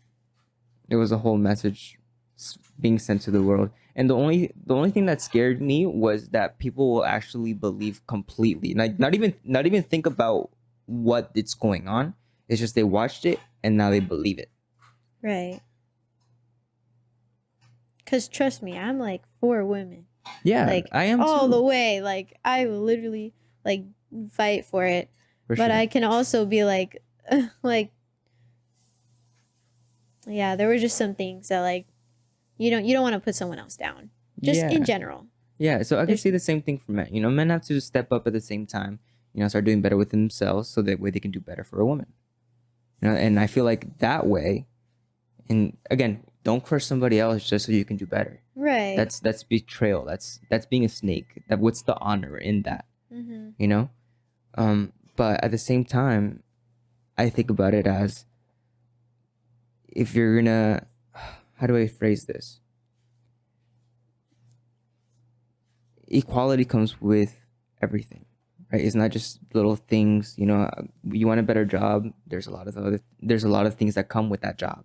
You want to, you know, like sacrificing your time and being away from your family, and that was one of the things that led her to the imminent thought of death. You know, I don't know. It is, everyone has to make sacrifices, you know, and I feel like by people not wanting to make certain sacrifices and living up to that standard, they wouldn't, I guess, completely do their rightful duty, you know, to the world, to themselves, to their family. Yeah, I feel like that idea, like everyone has a different idea of what, like, the right way for them is. The right way for them. And I think about, I'm not a religious person, but I have been like not studying, but like looking into like the Bible and like religious studies from different cultures, different religions. Yeah. And I'm like, a lot of the things that stand out in those messages can really tie into and simplify even what's going on around the world today. You know, and it's crazy because sometimes I'll be thinking about something and I'm like, I wonder if there's anything about the Bible that says this. Like today I was looking up false prophet, right? I was talking to my English teacher from high school. And that came up in my mind. I was like, false prophet, I'm gonna look into that. And I looked into it and I started tying it into this, like everything that's going on today. And I'm like, holy shit. Like there's gonna be somebody that's gonna tell you that this message is good. And it's not, and it's straying away from the message that God sent, right? They're pretending to, I guess, play God in a way, false prophet. But if you tie it into what today is, what's happening today, it's like, if you just stick to what God said, and as much as they want to change your mind about something and just stick to what, I guess, God's truth is, everything else becomes so clear. So I guess the conversation is harder for me to have because I haven't had many conversations about it with different people. Yeah. Because I've just been thinking about it a lot and talking to myself about it a lot and talking to the same people about it a lot. The same people, right? Right. So that's why, like, it's hard conversation to have and hard conversation to explain to people. But I feel like the more and more I do it, the more of a clear sense I'll come down to it. Definitely. Yeah. I don't know if I'm very religious. I don't even know what I believe in. Like, exactly. Like, we'll even start with that. So many people have strayed away from God, you know? And I don't know, like, even me, I was like, what's the point? Like, I don't know. I like, I don't even know if I believe in a God. You know? Yeah, like, you A don't. lot of people did. Atheism was one of the biggest beliefs going around. Like, who knows? You know? And again, who knows, right? But a lot of the messages that was said in the Bible or in the Quran, or, you know, so many different phrases by a deity, would that be? By God figure, right? If you apply it, everything else, how I said, it clears up. It's just maybe people are I wouldn't say afraid, but they're not up for the challenge of living up to the standard that God had placed upon them. So they decide to say that it doesn't apply to them, or that it shouldn't apply to them because they can do whatever they want. That's interesting. Yeah, that's an interesting thought, because you could think about it that way. And then you could also think about it as if, what if the person you're talking to doesn't believe in a God, or doesn't even believe in the Bible Mm-hmm. or the Torah or the Quran? Yeah. Like, what if they think that it's just a book? Well, it's like You know? when you have nothing to believe in, when you have no sense of faith, what should you believe in? Um. Yeah. Nihilism? I don't know. I don't believe. I don't know if there's a God. I don't know if the Bible is like accurate. I mean, I know it's been translated a bunch of times, Mhm. like thousands of times. So who knows what was actually said, and who knows who actually wrote it? Yeah. Like, there's just so much that, like, I used to go to church all the time, Mm-hmm. like a Baptist church. I Okay. used to go all the time, like every week, Wednesdays and Sundays, and I would start asking these questions of like, oh, like, do you know who did this, or like, when did this happen, or like, how do you know this? And I would kind of be shut out, like, well, it was in the Bible, so it must be true. Yeah. And then I'm like, oh, is it true? Like, or are you just telling me because someone who wrote it in there told you to tell me that? Mm-hmm. Someone in okay, so again, all I know is that I know nothing because all that you've been, I guess, accustomed to know is something that you've been told. Right. Interesting. Because But I feel like being like having a faith and like being spiritual is like definitely a personal thing. Like, if it like helps you get through anything, then it's good for you. and that's one thing that I've heard about Christianity, especially as of recently. That's what I was talking to my English teacher about. Yeah. Is that people are stopping to go to church not because they stopped loving Jesus.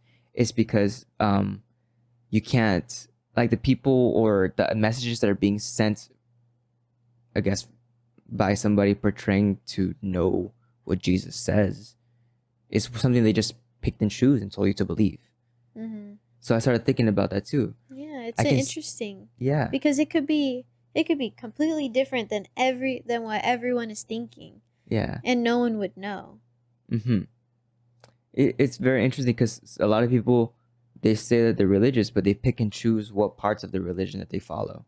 Mm-hmm. It's like, well, at least in my thought, it would be like, well, then you're not completely following God, right?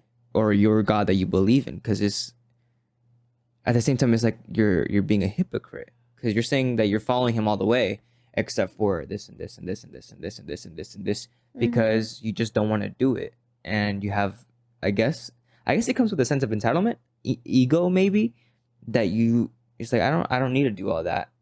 I just focus on this. Again.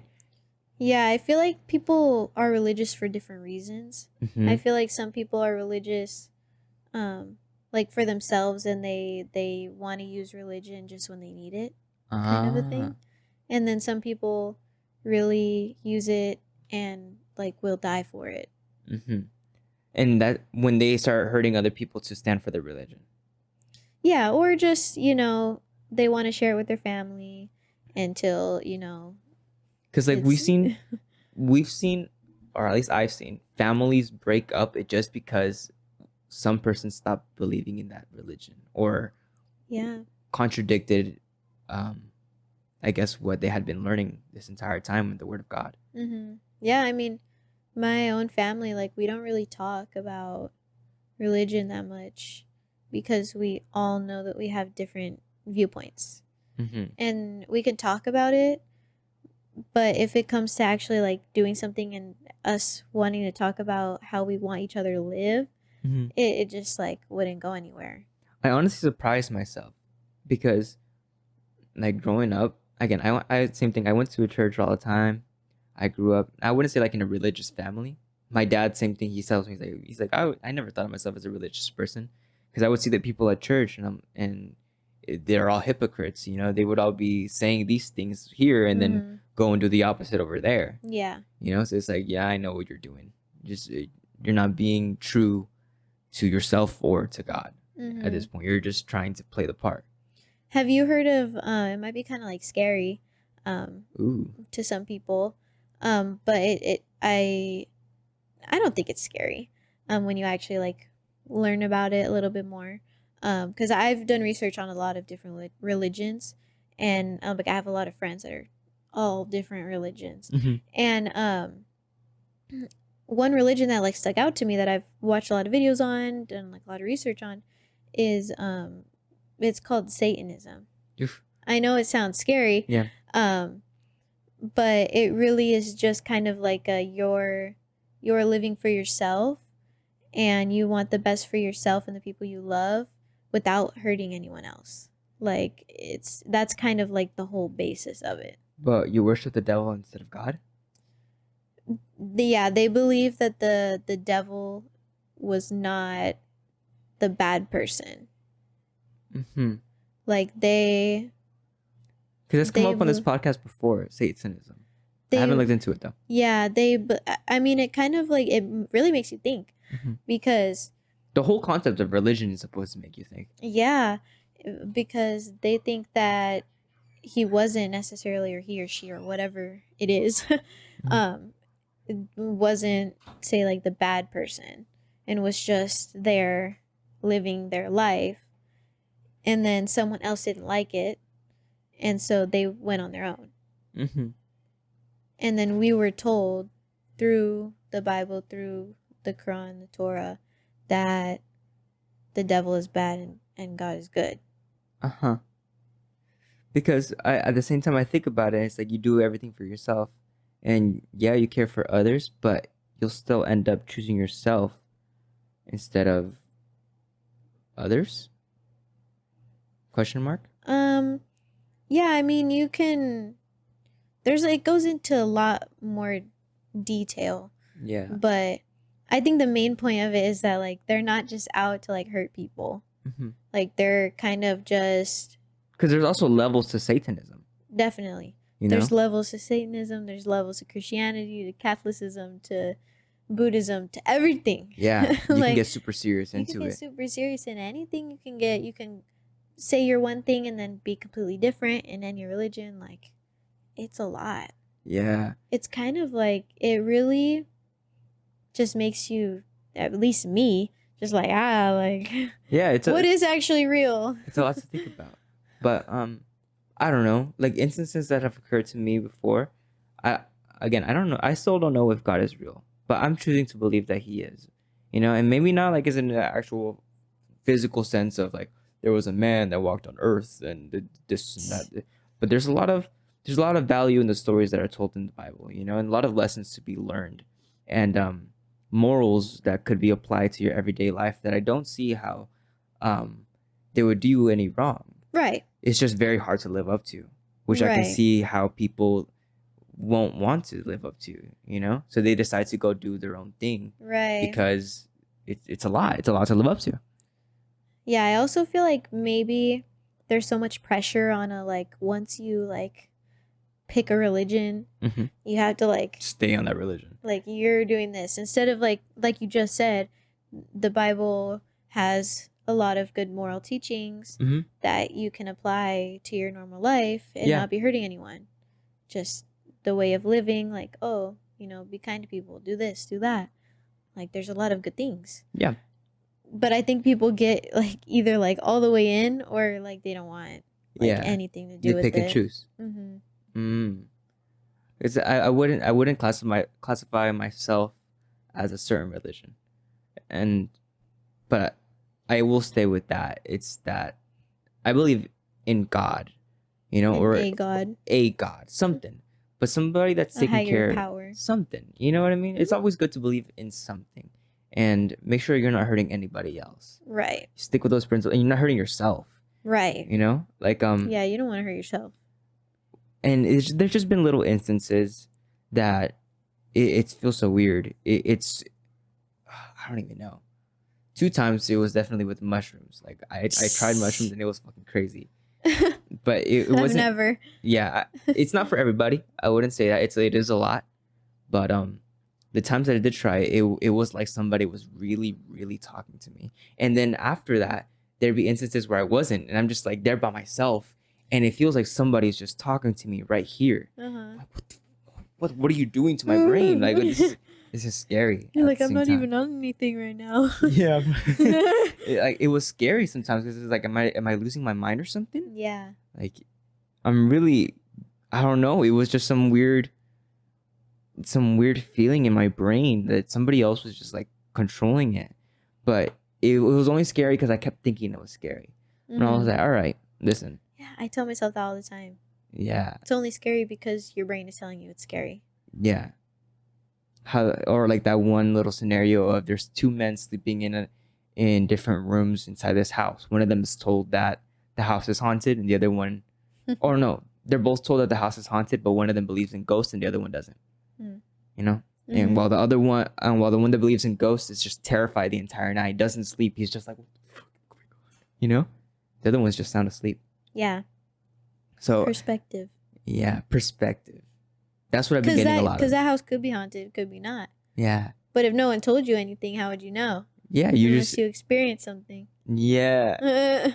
I've heard stories of family members where they're eating something and then they tell them what it is and they're like, they start yakking it up. I'm like, were you not just enjoying it though? You're like, it tasted good though, right? They're like, yeah, but that's disgusting. So when I was I guess hearing something, I was scared at first, you know, because I was like, what is this? What's going on? And then I'm like, you know what? Nothing's going on. Like there's nothing to fear right now. Yeah, nothing's changed. So I'm just gonna sit and listen and see what it is that it's trying to teach me. You know, whatever that little voice inside my head was. I still don't know what religion I am. I still don't know if God is real. But I'm gonna try that out and just stay with that. Yeah. See how you feel. Yeah. And so far, it gives you like a sense of comfort, you know? Like your world can be crumbling before you, but you have that faith in yourself, really. I think about that. It's like God is you and you are God. And people have told me like, no, you shouldn't put yourself in that position of you thinking that you're God. And I'm like, but no, that's not the way I think about it. It's like if God is gonna do good for me, I have to do good for him. It's like a balance, counterbalance, yin yang type of thing, you know. So I don't know. It is a lot. Religion definitely is a lot, and especially as you get older, you get exposed to more and more. Yeah. You know, thoughts and experiences, and you're like, whoa. You're like, what just happened? What is going on here? Do you think that the world? I heard this today. Do you think that the world is going through a spiritual war? A spiritual war? Like with people with different religions? Different beliefs? Different religions? Yeah. Yeah. I think we are, and I think we always will. We always will. Yeah, because we've seen it throughout all of history. But one thing that I've always seen, and we've heard it too, is how they try to separate like the government from the churches, right? But at the same time, you start thinking about it, how the government would always start enforcing their ideas onto the church for the church to enforce their ideas onto the people. So I'm like, if that was happening back then in history. I mean, even like the Constitution, or even on our bills of like money, it's always in God we trust. In God we trust. In God we trust. Does everyone believe in God? What does that mean, you know? Yeah. That's a good one. What does everyone what is there to believe now? So it's like I don't know, even the belief of God has been opposed in our everyday lives. And I don't see it. I feel like everyone just has like a different idea of it. And I don't know if anyone will actually know the truth. Yeah. I think we should just live however makes you feel good, and you're not hurting anyone. Because that's at the same time that comes with a sense of hedonism. What do you mean? Hedonism is when you solely base your life living your life on feeling good. And how that's destroyed societies. You know, that everyone just starts doing whatever they want because it makes them feel good. But because it makes them feel good, they're also going to destroy somebody else. I only took one philosophy class. Yeah. I want to learn more about philosophy. Yeah. Because I've gotten a little taste of it. You know, I've been dabbling here and there, looking at paintings. One that I bring up a lot is the Garden of Earthly Delights.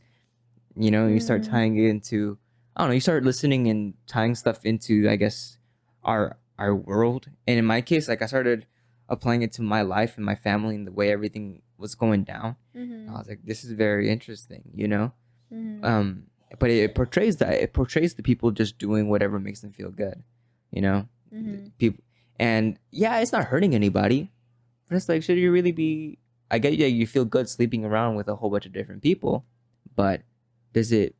And I noticed that it doesn't hurt anybody, but is it really the right thing to do? I know that drinking alcohol or smoking weed... I smoked weed all the time. You know, I just stopped smoking weed like 3 weeks ago.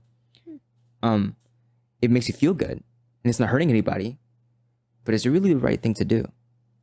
Going clubbing, you know, I'll bring that into it. Just a small example, right? Nothing wrong with, I guess there's nothing wrong with going clubbing. It's not my thing, I guess I would say, but, and it's not hurting anybody, but is it really the right thing to do? You know, and it shows how everyone's just doing them. Everyone's just enjoying what's around them, you know? And there's 3 portraits to it. It started so simple, you know, just God bringing Adam to Eve or something, right? This was painted by an apprentice to Leonardo da Vinci, right? Or a Denmark, Swedish, something like that. Like instead of a Renaissance Italian painter, it was like a Renaissance something else, Switzerland, something like that. Okay. His name is Hieronymus Bosch. I'll bring him up all the time because that painting really stuck with me. It was fucking scary. Hieronymus Bosch. Yeah. But it goes from that, like everyone doing whatever they want because it makes them feel good. They're not hurting anybody else. You know, you see a whole bunch of... It's a very interesting painting. But after that, it goes into... There's 3 chapters. It's the beginning of humanity. What humanity turned into by them doing them. You know, everyone with different beliefs. And then it goes into just straight up hell. An inescapable hell. Dang. You know? Yeah. And I'm like, interesting. And in hell, it's like everyone's just pleading for help, you know? Getting tortured by all these demons that they've supported this entire time, that little did they know they were there around this entire time watching them, you know? And now it's like, is it too late?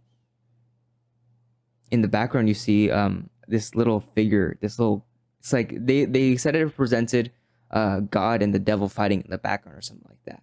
But it was just this little white stick figure or like person in the background fighting with a shadow. Right. And I'm like, oh, wow. Like, it kind of, I wouldn't say it scares me, but it makes me aware, you know, of the things that could happen if people just stuck to whatever they wanted to believe in, or if they just stuck to feeling good, or if they just stuck to just doing whatever they think is right. I know at least one thing I believe in is like whatever religion I'm going to be, or I am, or I was, or whatever. I, for myself, would want to keep it to myself. Like, I don't want to put my thoughts and beliefs in that way onto someone else. I don't want it to be like my responsibility to put my beliefs on someone else. That's not like, you can believe whatever you want to believe. Philosophy 101. A philosopher doesn't enforce their philosophy onto others. Yeah. And I feel like in the past, I've had a lot of experiences where there are people that try to put their beliefs on me. Yeah. And it's like, well, enforce their beliefs on you. Enforce. It's like, well, I don't believe what you believe. So why do you think you can? And you're sending me your message of love with a bunch of hatred that you have to believe this. Right. You know, or so else like, I don't. Yeah. Like, you know. Or else what? I go to hell, or I'm not gonna be saved, or and then it's like, I'm hated. What if I don't even believe in that? Like, I how? feel like you know what I mean? I feel like you develop your own belief just from acquiring same thing, like the whole conversation about religion is such a hard conversation because, again, there's so many different beliefs and you have to respect people's beliefs, right? But I feel like if you don't talk about it at the same time, you'll never gain a different perspective. You'll never I guess start thinking about it a little bit more, and then come down to an even bigger belief within yourself. You know what I mean? So that's what I'm open to any conversation. It can be about I'm honestly looking forward to hearing a Satanist out and doing some research about like Satanism and seeing how that works. Because I don't know. I get, for now, my perspective is I don't see anything good in worshiping somebody who is portrayed as an evil figure. Right. Portrayed as an evil figure makes sense. Yeah. You have good morals. You don't want to do bad things to good people. It makes sense. I think Satanism argues that maybe it wasn't a bad thing that has been told to people. And again, I haven't dabbled enough in religion to know the full story. I've only just been looking at little parts of the picture to eventually and hopefully be able to understand the entire thing. Right.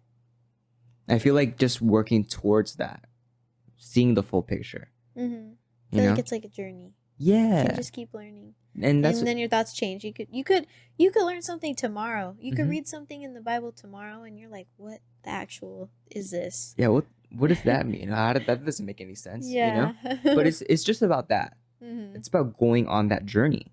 It's a journey that people don't want to take, but again, you have to take that journey, I would say. You know? It may not be towards Christianity, it may not be towards Catholicism or whatever, you know? But regardless of any religion, I feel like there is a journey that must be made in general. What's up, Christina? Aww. You have cats, huh? Yeah. Yeah, she's always on the podcast. She was on the podcast yesterday. Yeah, that's Estella. Estella's super nice. I have 3 cats. You had more, no? Yeah. They got sick. Well, over time. It's been a couple years. We just lost our little one. It was the newer baby cat that they gave to my sister. There's a lot of coyotes in this area. If I see a coyote, I'm taking it down. I don't care. There's rules that protect coyotes or something, but if there's a coyote on the street, dude, you hear them. You hear them at night, and it sounds so scary because you hear them all around the freaking neighborhood. Yeah, none of my cats are outdoor cats. They're all indoor cats. She loves to be outside. Yeah. I would just get worried. But my cats, I mean... And I try to keep her inside, but she just always wants to go outside.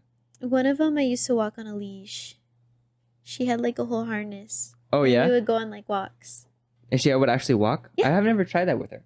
Yeah, she would walk. She'd probably be like, what are you doing? No, I do this on my own. She's like, yeah, why do I have this thing on me? But okay, let me go outside. Yeah. I don't know, but it's a lot to learn. It's a lot to learn, and I'm excited to learn more about it. Mm-hmm. You know what I mean? Or just dive deeper into figuring out what you believe. And I'm not saying not just in religion as itself, but believe literally in everything. Yeah. You know? Just come to a deeper understanding about everything, whether it be I don't know, the state of the world, whether it be, again, how we were talking about religion, whether it be about cars, just to fully understand like how, like my dad was telling me how much a car, because he's been working on his cars, all of our cars are fucked up right now, which is insane. Really? Yeah. But how cars and their anatomy of the car can translate a lot over towards a human body.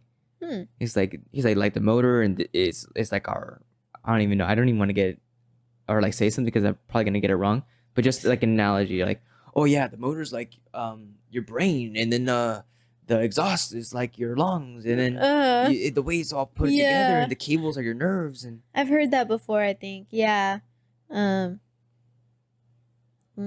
Yeah, no, I have to do more research on like building a car, like the insides of a car. Yeah. Because I know more about aesthetics, you could say. So, or like track racing. Got you. And I've been trying to understand art a lot more. So one thing that stood out to me that I heard was well, I'm an artist, right? I like you make art, digital art, all kinds of art, you know. Yeah. In any way, whether it just be art of conversation, art of singing, writing, listening, I guess anything could be really an art. So it's like there's so many different forms of art. So it shows you like there's an art to life, you know. And one thing that I've noticed is that everything connects together, you know. Art of war, even, you know. Yeah. How it's very insane how everything connects together. It's like a full circle of life. We've talked about it before in the podcast. The circle of life. My Stella. Life is crazy. Life is very crazy once you try Sometimes and my brain understand. starts hurting. Yeah. Yes. Thinking about it too much, I'm like, okay, let me just go outside, Yeah. touch grass, and take a deep breath one day at a time. I do that all the time. Like literally the actual essence of going to touch grass. I go out and stand and just look at this. Those are moments where I think that little voice in my head, I don't know what it is, whether it be God or whatever, you know. That's when it comes in, where I'm just there and I'm like, yeah. One thing I do is I like walking outside. Like, some people think it's gross, but I like walking outside without shoes on. oh, I walk. Like, I just love touching the ground, and like I could feel the ground with my feet. You get like a sense of grounding, Yeah. you know. Like, I want to touch the concrete with my Yeah. feet. Or maybe I want to stand in the middle of the road on my bare feet for a minute. I walked out to receive guests. Right now I'm wearing shoes because why was I wearing shoes? I don't know why I was wearing shoes. Oh, because I haven't taken them off today. You know, I went out in the morning to go to the store and I put on shoes, but I haven't taken them off. But usually I'm barefoot. Usually I'm walking around barefoot. I've brought guests onto the podcast and gone outside to go get them with just nothing on. Yeah. And they're like, bro, you have no shoes on. I'm like, yeah, I like it's walking like without. normal for me. Yeah. Yeah. I do that all the time. Makes your feet stronger, makes you connect to the earth, Yeah. you know? Seems like a lot of people think it's weird, but I mean, you could just wash your feet after if it's that big of a deal. Yeah, you go into the shower, you're like, Yeah. With the rock too that you with grab the from pumice, out there. The pumice from out No, there. just out Just a when you fucking went. rock? Yeah. Yeah, because I've heard there's like the pumice stones, Yeah, the but you're talking pumice about stone. like an actual rock. Well, you want to get grounded with the earth, right? Yeah, get all of that. Or like, Yeah. what about like even the sense of crystals? Do you believe in crystals and like all of that stuff? Personally, I don't. But if someone does believe in it and it like helps their mental state, then sure. Yeah. I'm not gonna be like, oh, it's not real, so you don't have to think it's real, you know? I just believe Like, I believe in energy, you know? And like there's energy all around us. Mm-hmm.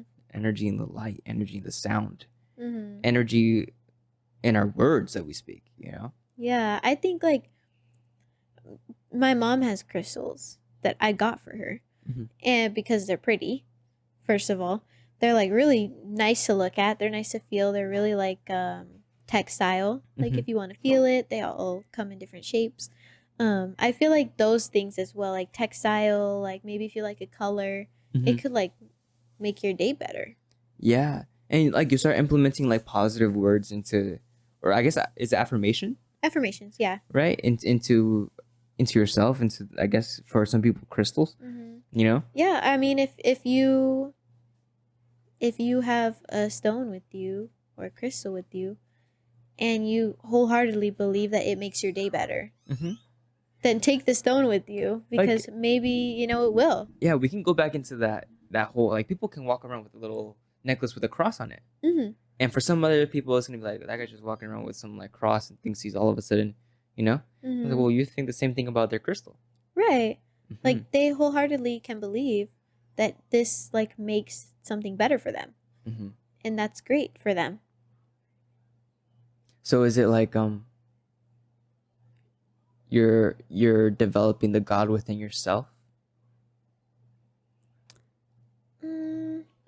For God was the me- first creator, right? Let's just say that. It's just a little thought. And he made us as his creation, and we create. So in a kind of a sense, I've thought about it, and it's like we're in a sense a god of our own world, because we create everything in it, good or bad. Yeah, if you believe that like God created everything, and like that your fate isn't already defined. Do you think you create your own fate? It's a good question. Do I think you create your own fate? Or does it just come to you?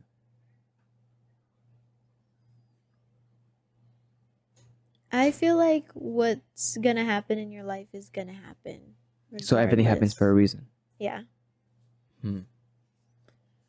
Like, I feel like you can't change if something's gonna happen Mm-hmm. necessarily.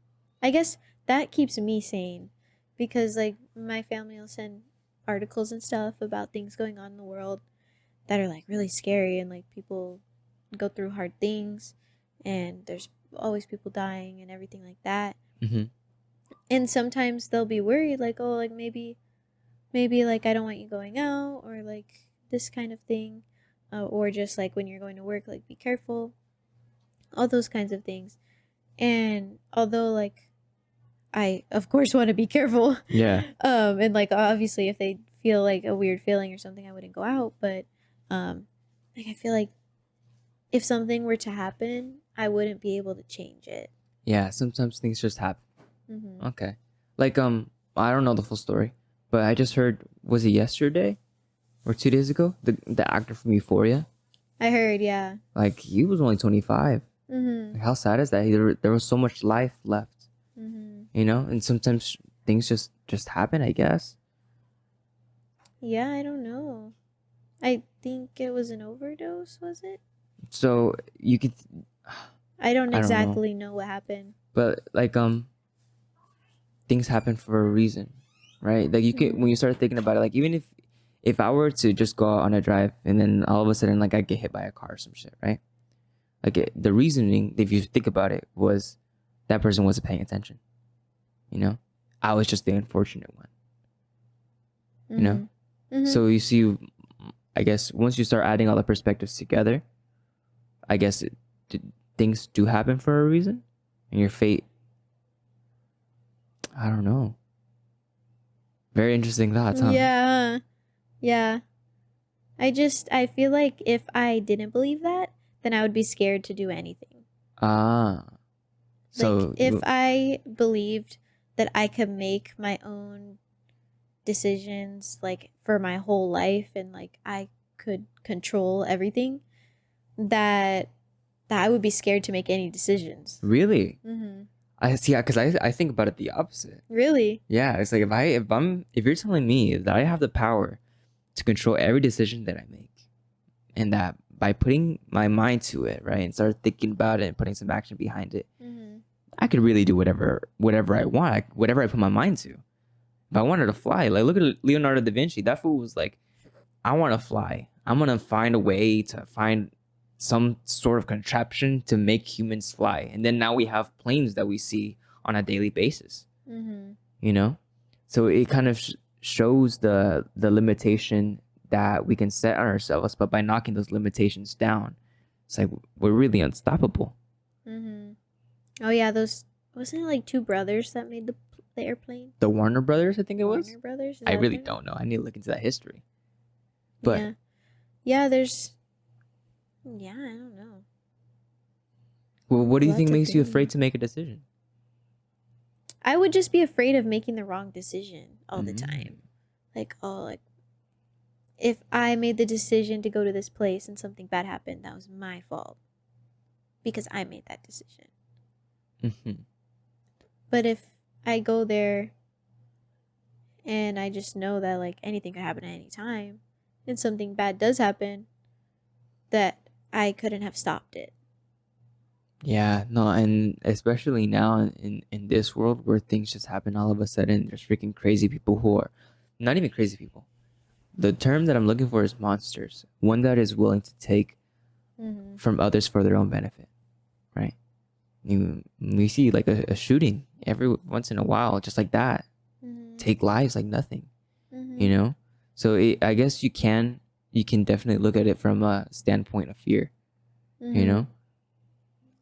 But Like, sometimes my family, like, will hear about something in the news, and then they won't want me to, like, go somewhere for, like, ever, for Mhm. like, never go back there, or never do this or never do that. And, like, I can't, like, live in fear.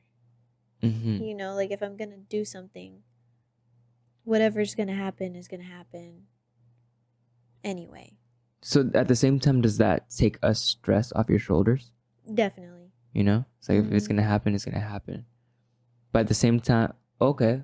One thing I heard yesterday, and I've started implementing it. Like I heard it yesterday, and I said it before I went to sleep, and I said it today before I started my day. It was a serenity prayer, right? And I was like, I'm not much of a prayer. I've never prayed before in my life. Mhm. You know, I've talked to whatever it is, Mhm. but this was like one of the first times that I like kind of prayed, and it was like a quick serenity prayer. I think Theo Vaughn was the person who said, you know who that is? Mm-mm. Theo Vaughn. He's a comedian, podcaster. He has like hair like that. I don't know. But he said his serenity prayer that he says every day is like, God grant me the serenity to accept the things that I cannot change, the courage to change the things that I can, and the wisdom to know the difference. Mhm. And I was like, Yeah, that's a good one. you know, you think about that every single day before you start your day, and I'm like, I can see how that eases the tension, because it's like, do I really have to worry about this? No. It takes a little bit of weight off your shoulders. Yeah. From every little decision in your life. Yeah, We already have so much going on. a lot going on. Living is hard. Living is super hard. Growing is super hard. Understanding is so difficult. Being human is hard. Being human. Have you heard that quote that says, "We're not we're not spiritual beings living," well, something like that. We're not human beings living a spiritual experience. We're spiritual beings living a human experience. Mm. Hmm. What do you think about that? Do you think we're spiritual beings living a human experience, or the opposite? Oh man, I think that would go back to what I believe. Like if we have like souls and everything. Do we have souls? I think we have souls. I think we have a soul. Yeah. There's actually been scientific studies on that. Yeah. Yeah. Which I think are pretty interesting. I'll go back to Leonardo da Vinci. He says, in order to understand the world, right? In order to understand the world, you have to understand art. But to understand art, you have to understand the science behind the art. Mm. To understand the science behind the art, you have to understand the art behind the science. Hmm. Full Oh circle. yeah. There was actually, I don't know if it's like kind of morbid, but there was actually a study where they would take people like on their deathbeds Mhm. and they would place them on like a full body scale. Like basically the bed that they would pass in would be like a scale, and they would weigh them, and then as soon as they passed, a little bit of weight would leave. I've heard that. Yeah, and people believe that that could possibly have been like their souls leaving. Mm-hmm. Your soul leaving. It's an interesting idea. Yeah. What do you think about souls? Like, good or bad thing? I don't know. We could just be like blobs inside of human skin with thoughts With thoughts. and feelings. Yeah. I like to think about it as a essence of innocence. You know? Because I guess in this human experience that we're living in, right? It's so infiltrated by so many human thoughts. You know what I mean? Some of them are not so good. Mm-hmm. But once you take away all of those not innocent things, all of those human-made things, human-made ideas, you're left down with just the root of what you are, and that's your soul, right?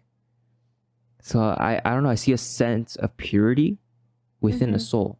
Mm-hmm. Yeah, it's interesting. One of my friends, I believe they're Hindu, and what they believe in is after you pass, your soul gets like put into someone else, and it like restarts. Like So like reincarnation? Yeah, like you could be put into like a cat, or you could be put into like a tree, or you can be your soul is like living a new life and you have no memory. That soul has no memory of all the past lives it's lived. Mm-hmm. And I thought that was so interesting. Yeah. I guess it would be reincarnation, yeah, right? Mm-hmm. Your soul gets passed on to something else, or maybe your soul just lives on forever. Because like I think about that too. I'll go back to like how I said energy, right? It's like your energy. You're telling me that once you die, your energy your essence is just gone. Like, no, you're still here. You're still here somehow, some way. Whether it be in the grass, whether it be where you're buried, whether it be within the hearts of other people. The energy doesn't go away ever. Right. Energy can be created but never destroyed. Energy can be created but never destroyed. Isn't that like a scientific fact? Yeah, I think so. The atom. Like wherever there is energy, it can't be destroyed. What was that thing in physics by Isaac Newton? It's like an Gravity? object in motion stays in motion. Is that what it is? Unless there's a force acted upon it. Oh, yeah. So we can implement that into our lives, and it's like we'll keep going. Unless something tries to stop us, and we let it stop us. But other than that, if we don't let anything stop us, we just keep going, keep living, keep flowing. Energy, how, like you, I don't know. What about the time when they finally figure out how to keep you alive forever? Then what? Immortality? Yeah. Then what? Would it be? Because I mean, the medical field, like, is literally there to keep you alive for as long as possible. Is like, it? What if? Oh, that's another thing to talk about. But the idea of like something's wrong with me, let me fix it, is like you're wanting to like stay alive as long as possible. Right. Like, what if it gets just so down there where you could stay alive forever? I feel like that'd be a blessing and a curse at the same time. You'd just be seeing so many people die. So many people leave your life. We were talking about that yesterday on the podcast. Yeah. Yeah. Have you seen the show What We Do in the Shadows? No, I haven't. That sounds interesting. It's a dumb show. It's my favorite show. Everyone I know hates it. No one will watch it with me. I have to watch it alone. It's about these vampires who live in Staten Island. Okay. And they're just trying to live their life. Like, they can't go outside in the daylight because they'll just evaporate. Yeah, I mean, they're vampires. Turn to ash. Yeah. And they have to live like humans, but aren't humans. And they've been alive for like hundreds of years.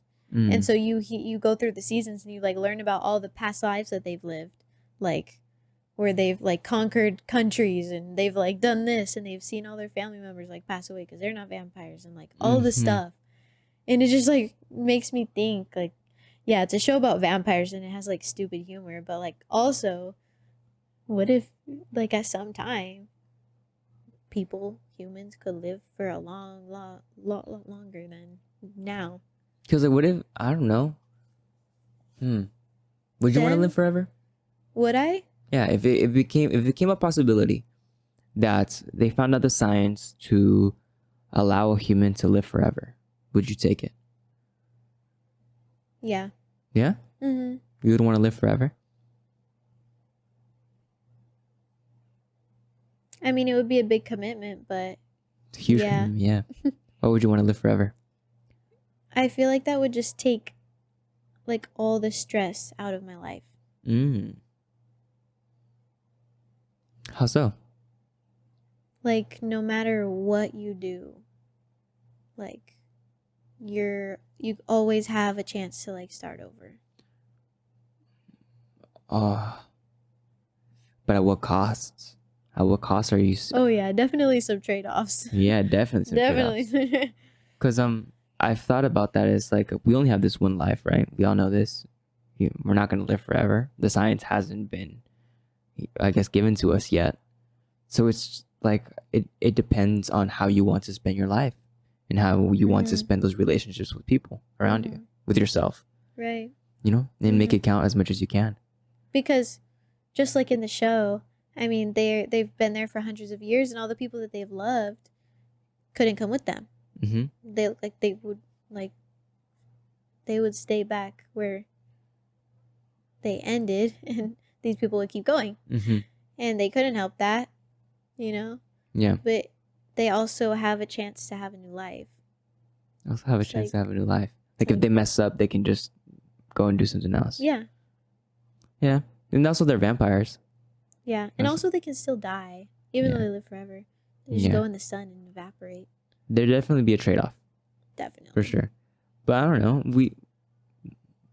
I guess it's just for what reality is.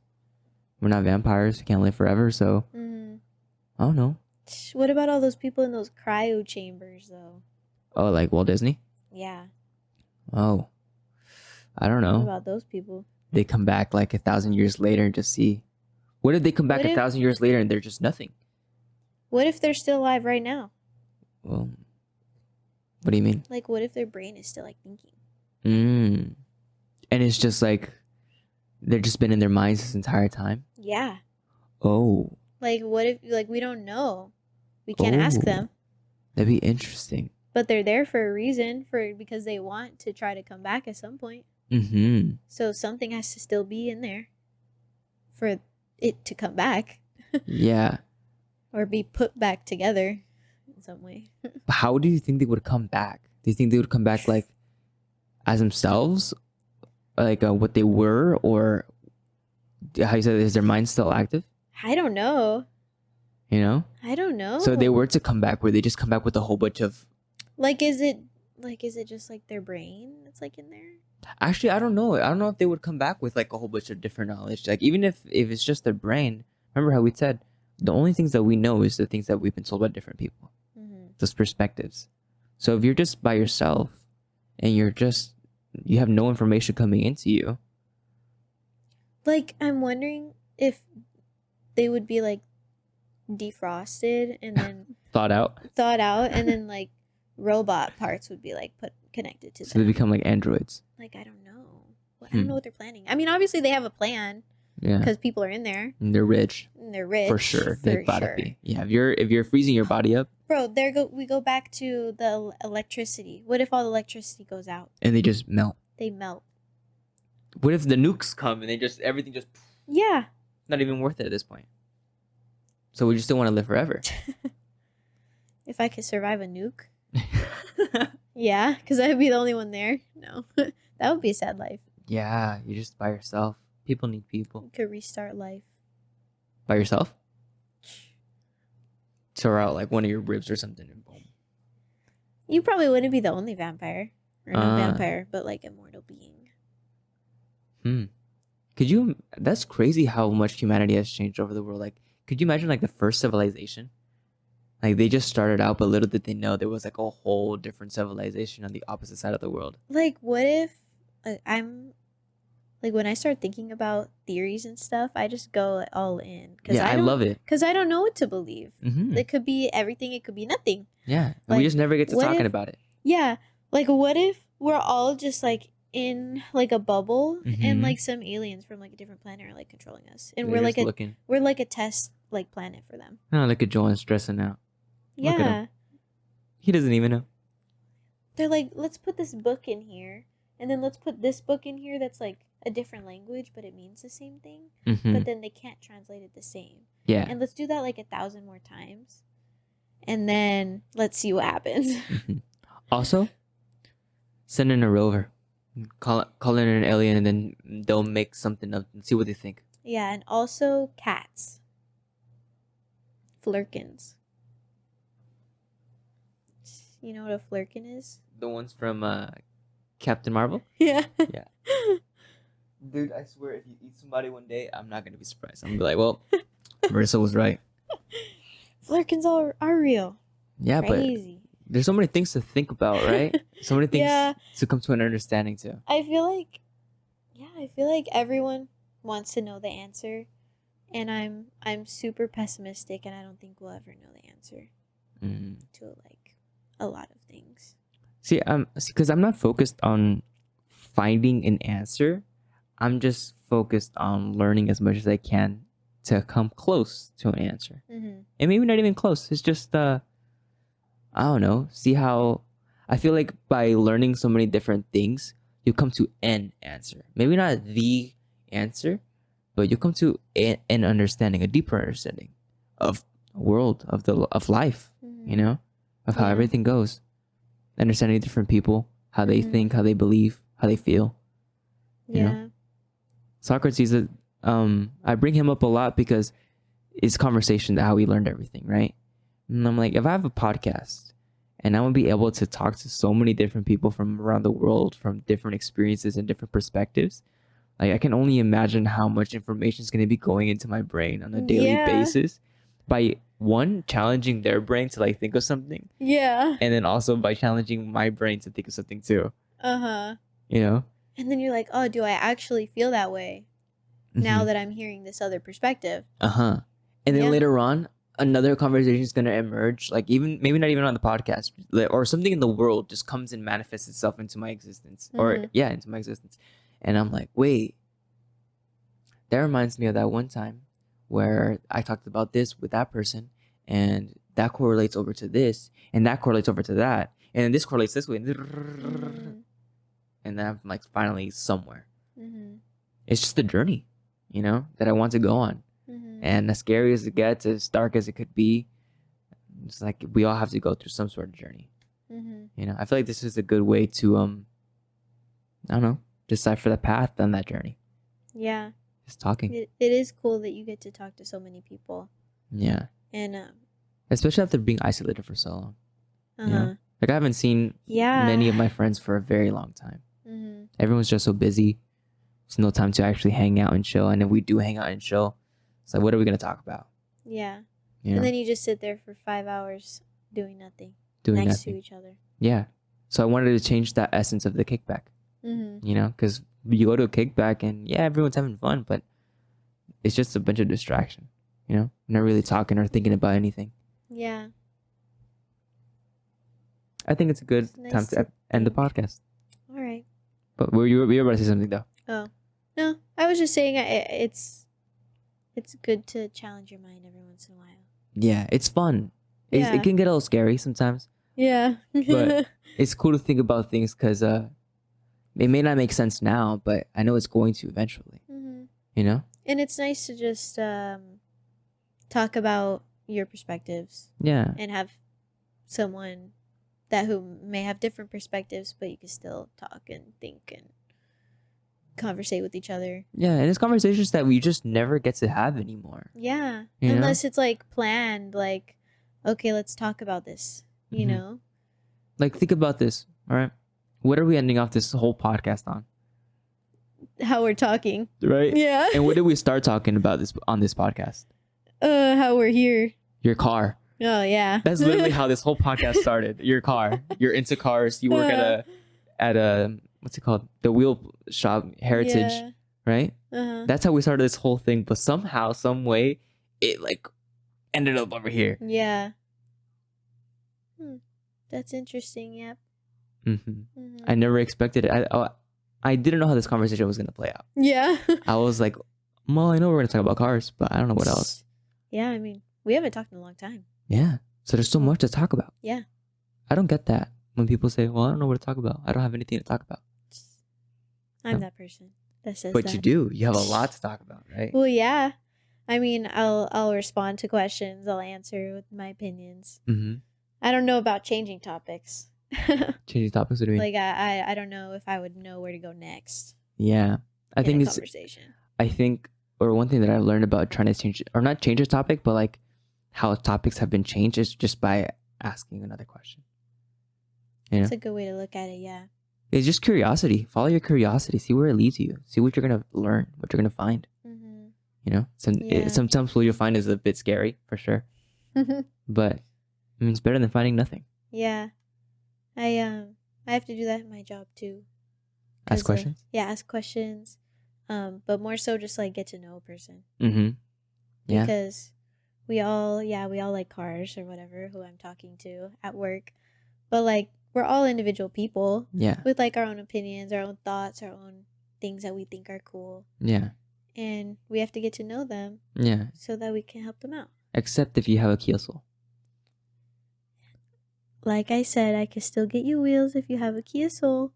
But I don't want to drive behind you. But yeah, it's been 2 hours and 28 minutes of a conversation. You know? That's nice. Yeah. I like it too. We had a great conversation. Yeah, we did. This has been fun. Yeah. I hope to have you back on sometime in the future. You know?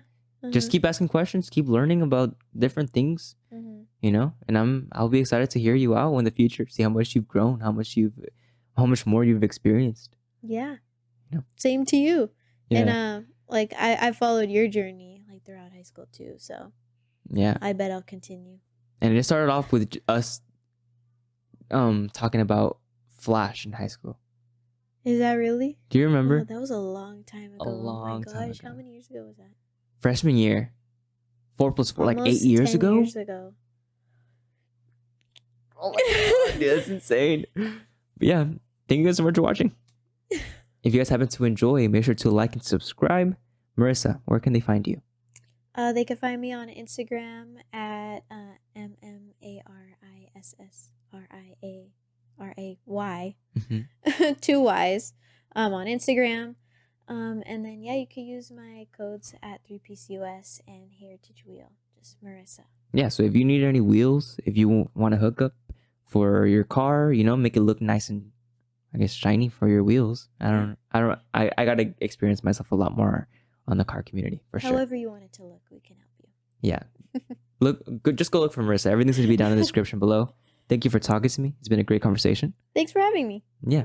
And I'll see you guys all in the next podcast. See how much deeper we dive into this whole journey of life. Yes. See you later.